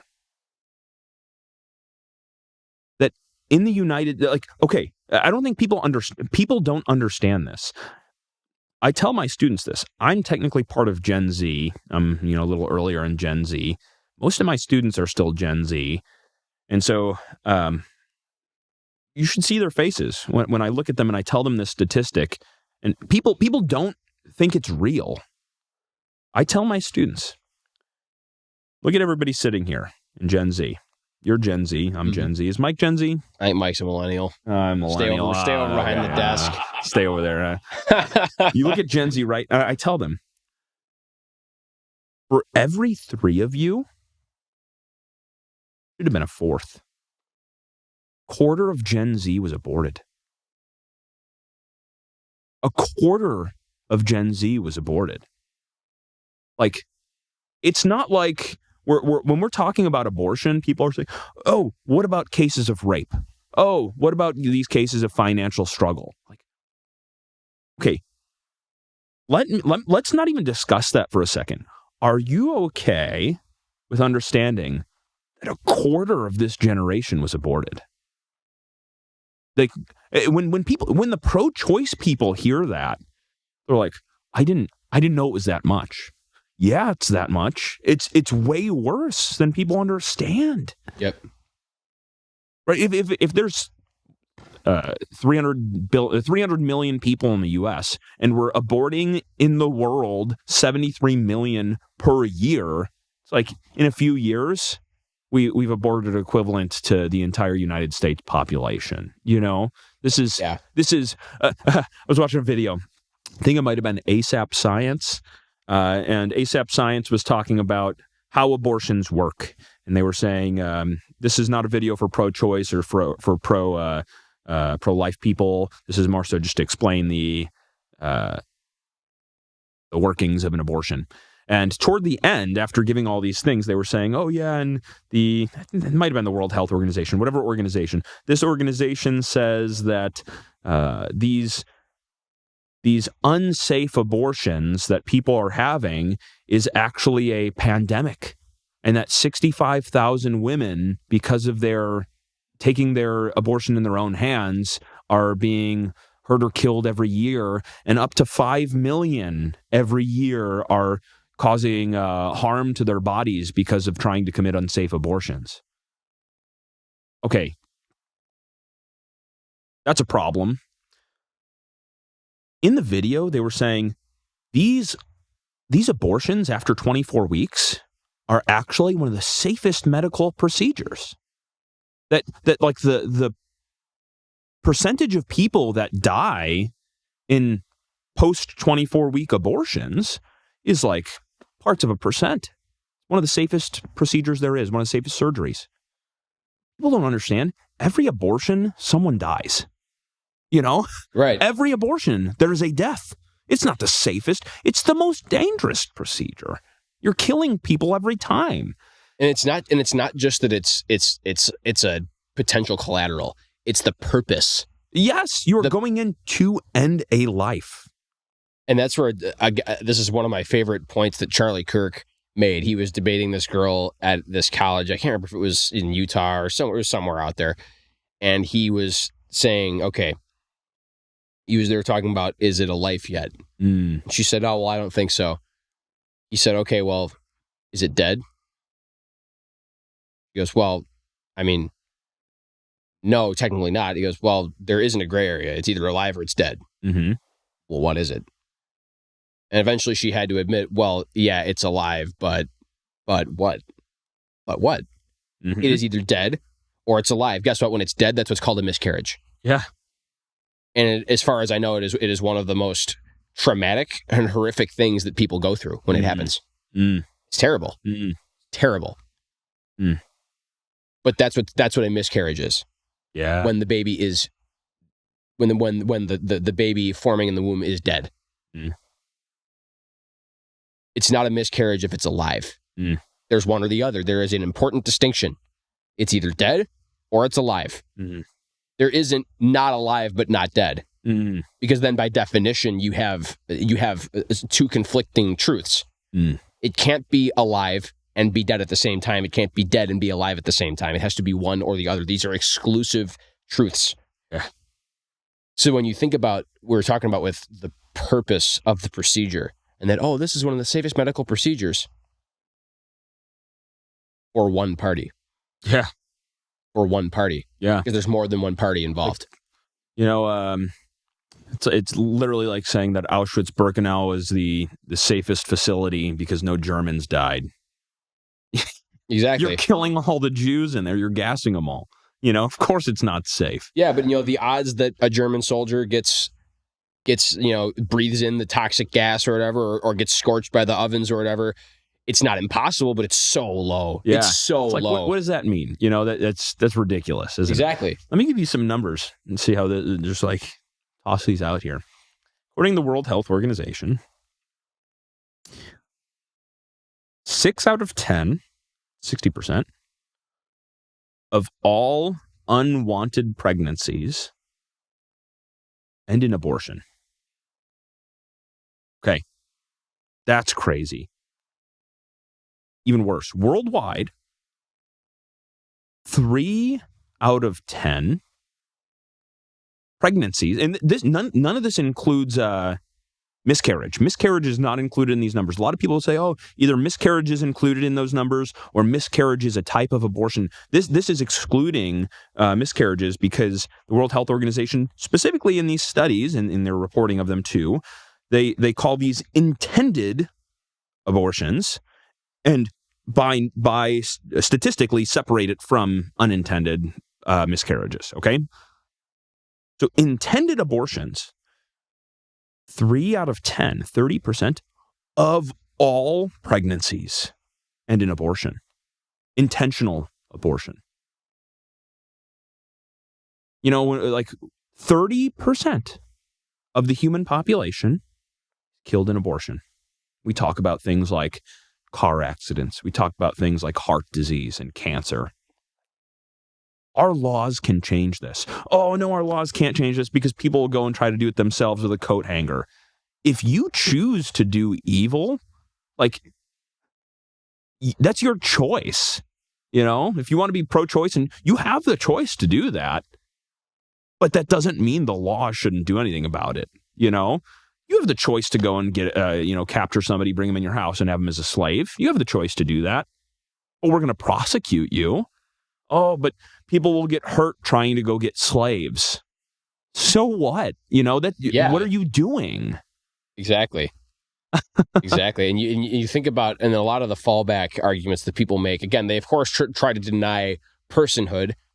Yeah. But we kind of covered that already about how people will deny personhood for these defenseless infants. They deny personhood to them so that it's okay that we do some of the awful things we do during an abortion. And I think the majority of people, I guess I could be surprised by this, but when you think about when you ponder the different methods of abortion, the specific details of what takes place to accomplish the procedure, to finish the procedure, even thinking about it makes my skin crawl. But I wonder if people actually understand what takes place. Because if they did, how can you know what takes place during an abortion and still have no conscience over it? That is what's so shocking to me. Yeah. I've seen videos of these congressmen where they explain to these people, or there was another one I'm thinking of, I can't remember his name. He was a doctor that used to perform abortions for his career, and then he finally snapped out of it. I forget his name, but I know who you're talking about, because he's given some... It might be Gosnell. I think he remained an abortionist till his death, right? And I think it's somebody else. Can't remember his name, but he went before this panel. Yeah, and he had all of the instruments laid out on the table in front of him, and all and the way they were all used. Yeah, and he would pick one up, and he would point to the different sections of it and the way that they were used. This one is for gripping. This one is for twisting. This one is for crushing. Yeah. And when you think about that, and it's like you see, these like women walking around with their newborn babies. It's like, just a few weeks ago, that baby didn't look much different. And it's like, and then people will, again, they say, oh, well, and this is something that is so, again, like I was recently digging into some of this stuff, and some of the things that people say, it's mind-blowing. It is mind-blowing. It's actually sickening to read what some of the excuses people come up like, oh, I consented to do the deed with my partner or whoever, but I didn't consent to carrying a baby for 9 months. Excuse me? It's like, oh, that's like saying, oh, I wanted to drive my car to the gas station, but driving through a stoplight, that was not part of the deal. Yeah, you might not hit a red light on the way to the gas station, but there's always the chance you will. Yeah. You don't get to make that choice. It's part of the journey. Yeah, I consented to taking drugs. I didn't consent to getting hurt from them, or dying. Yeah. I mean, it's like there's always a chance you don't. Yeah. My grandma, she would always say in her very warning way, she would always say, choices and consequences. When you make a choice, you are choosing the consequences of those actions. Not only that, but when you think about the nature of this particular act, when you do this thing historically throughout all of human history, the purpose was for procreation. Yeah. And literally every human in existence, going back in like you think about it in history, anybody doing that knows, oh yeah, we're going to have kids because of this. Who didn't know that? And who thought, oh my gosh, I don't want that. No, that doesn't mean there weren't people that said, oh man, this is not the result that I wanted. But I don't think anybody went into it thinking that it isn't a possibility. You know what I'm saying? Oh yeah. Yeah. And I think that I even look at in the Bible with King David with Bathsheba. He got her pregnant. He tells bring Uriah here, get him drunk, so that he goes home and sleeps with his wife, so that I can blame the pregnancy on him. And then, oh well, great, congratulations, guys, it's not my baby.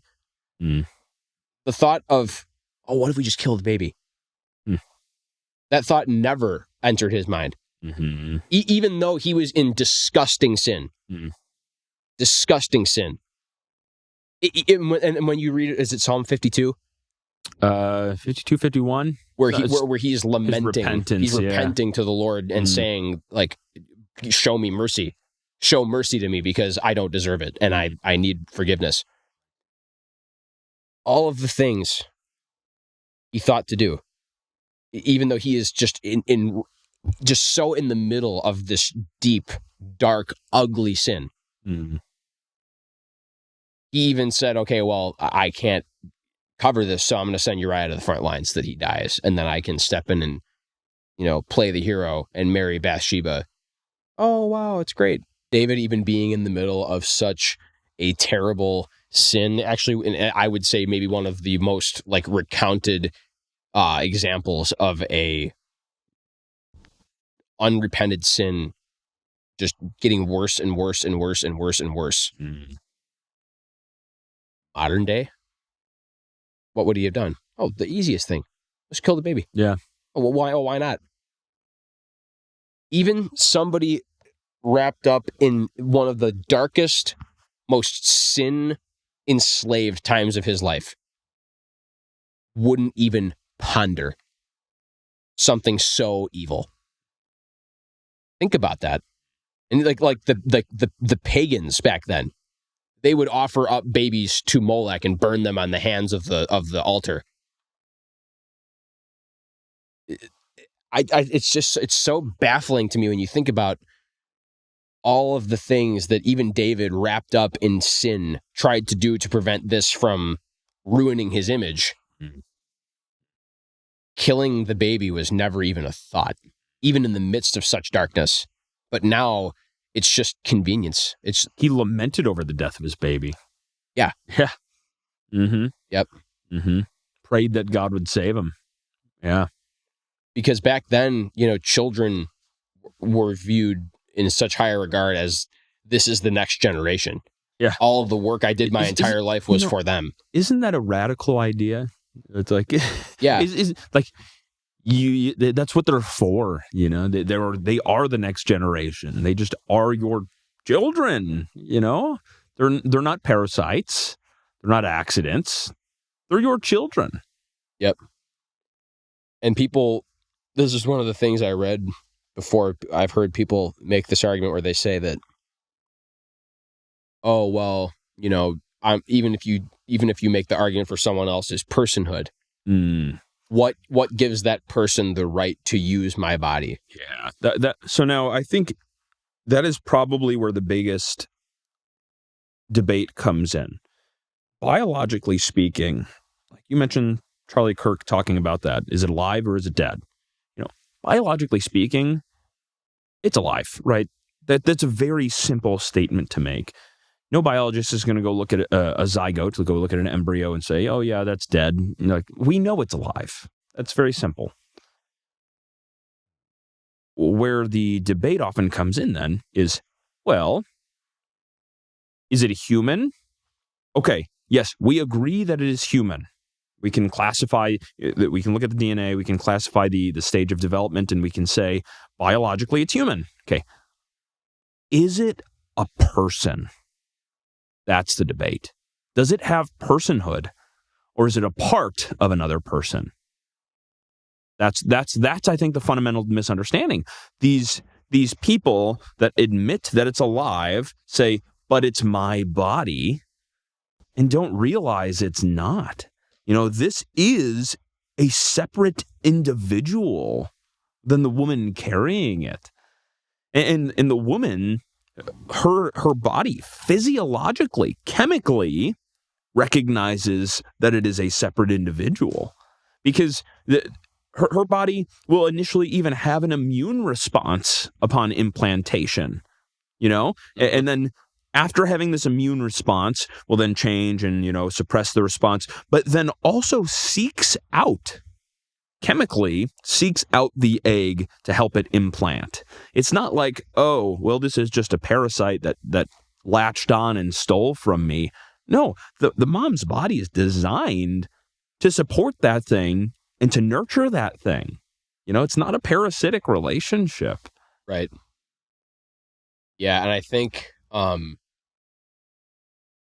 when you get into the topic of personhood for these babies, and again, we can, it's kind of funny because we can tie this all back to the time time thing. When you get into the theory of time, and if we go with the B theory where it's not just we're in the present and the present is the only thing, that past, the present, and the future they all exist. Mm-hmm. This is where another question comes in. Because, and I guess we kind of already established this, that just because like events that take place at this point in time alter how the things here end up. But is it then also where if you have what's happening back here, like the things already exist and are on one timeline because like it would have happened this way no matter what. So that's where when you think about, with abortion and all these things, it's like the amount that you are denying to another person life, like all of the joys of life and rejection of God, right? Yeah. When Jesus says, what you do unto the least of these, you do unto me. That's what that is, right? Who most in the world fits the description of the least of these? But a developing baby in the womb, Yep. What you do unto them, you do unto Christ. I don't remember the reference. What is the psalm? What number is the psalm that is the one that you knitted me together in my mother's womb? Do you know that? Do you know which one it is? Or Mike, do you know that? Which one? Is that Psalm? It's not Psalm 23, is it? No, I think that's the Lord is my shepherd. Is it later? 139. Here. Take a look at this. Okay. For you formed my inward parts. You knitted me together in my mother's womb. I praise you, for I am fearfully and wonderfully made. Wonderful are your works. My soul knows it very well. My frame was not hidden from you when I was being made in secret, intricately woven in the depths of the earth. Your eyes saw my unformed substance. In your book were written, every one of them, the days that were formed for me, when as yet there was none of them. Get this, right? Thinking of B theory. When were all of the days of my life written? Still when there was none of them. It was already there. And then you think about how we are, as Christians, we are already seated with Christ in the heavenly places. Well, no, we're not. Aren't we here? Aren't we now? Yes. Right. Yeah, all of them. But when you think about when Jesus says that you have eternal life, not you will have, not you had, you have. Yeah. That means that you now possess it now and forever. Eternal is eternal. Right. It forever means forever. Mm-hmm. Yeah, I think is it the Anglicans? Maybe I'm not sure. I think the Anglicans are the ones that like to use this saying. When in Protestant denominations, oftentimes people ask the question, "Are you saved?" People either say yes or no. The Anglicans, I believe, are the ones that will say, "I was saved, I am saved, and I'm being saved. I will be saved." And I think that's it, right? He secured my salvation before I was here. There's a sense in which I was saved in time. I will be saved as he, works on me through the future. And I'll see the fullness of my salvation when Christ returns, and purifies me and gives me a new body. It transcends time and space. Right.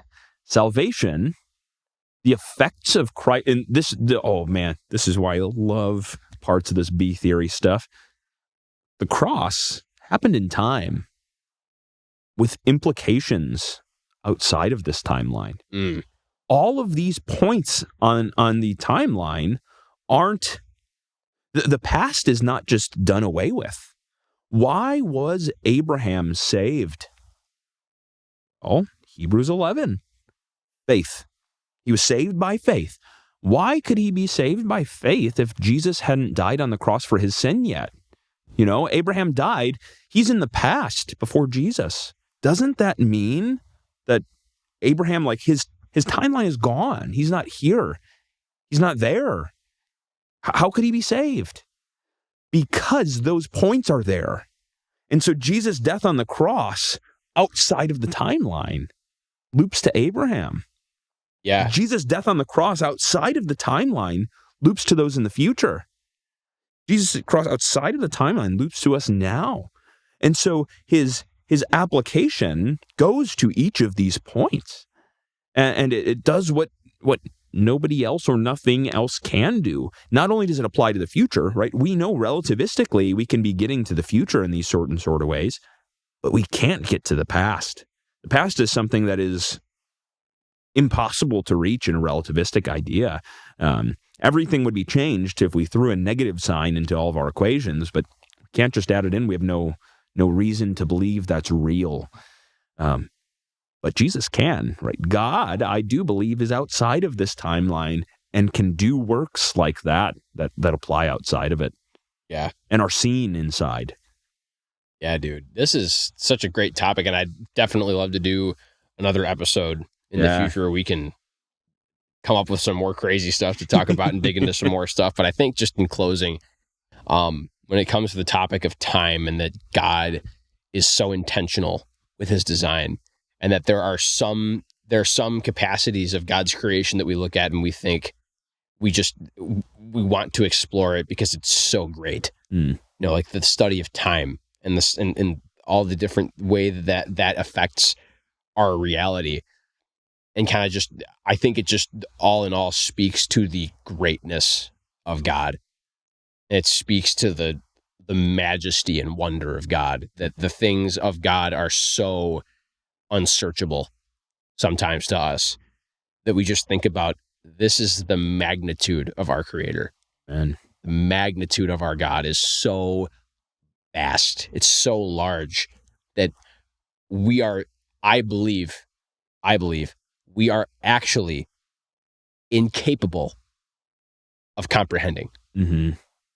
And I think that through our discussion today about God's intentionality for not just the creation of time itself and the foundations of our reality, but also his creation in nature, his design, his purpose for everything, the sanctity of life, and the fact that we are all designed on purpose and for a purpose.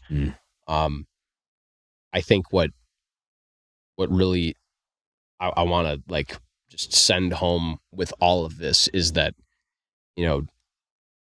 God created us on purpose and for a purpose. Yeah. And there's a lot of darkness in the world, and there's a lot of evil. There's a lot of things we kind of scratch our heads sometimes and ask why, especially when we think about all these terrible things that happen with a quarter of our generation being butchered every year. I mean, like, it's just over and over and over and over, more and more are dying.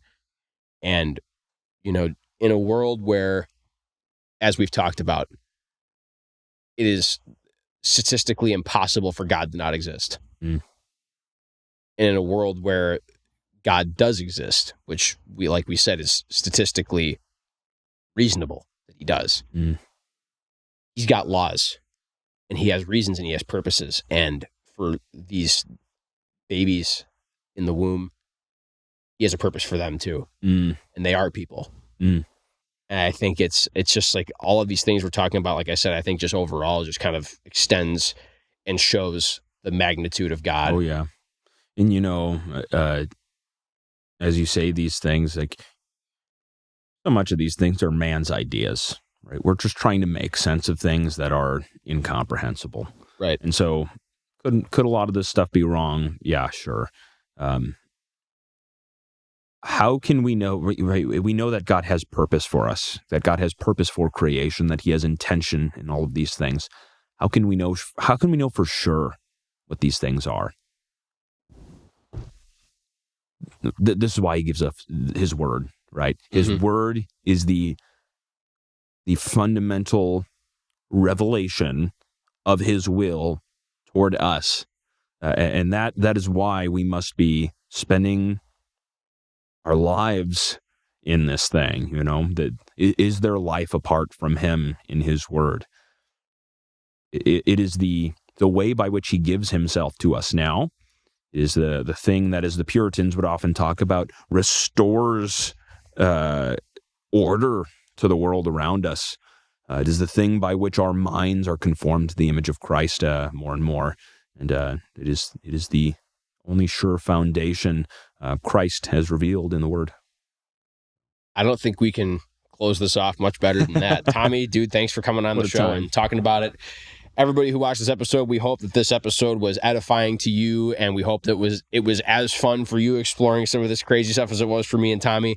If you guys like what you hear, if you feel like there's any topics we didn't explore enough, feel free to leave them in the comments, like, subscribe, share this around with your friends, and we will see you guys in the next video. Thanks, man.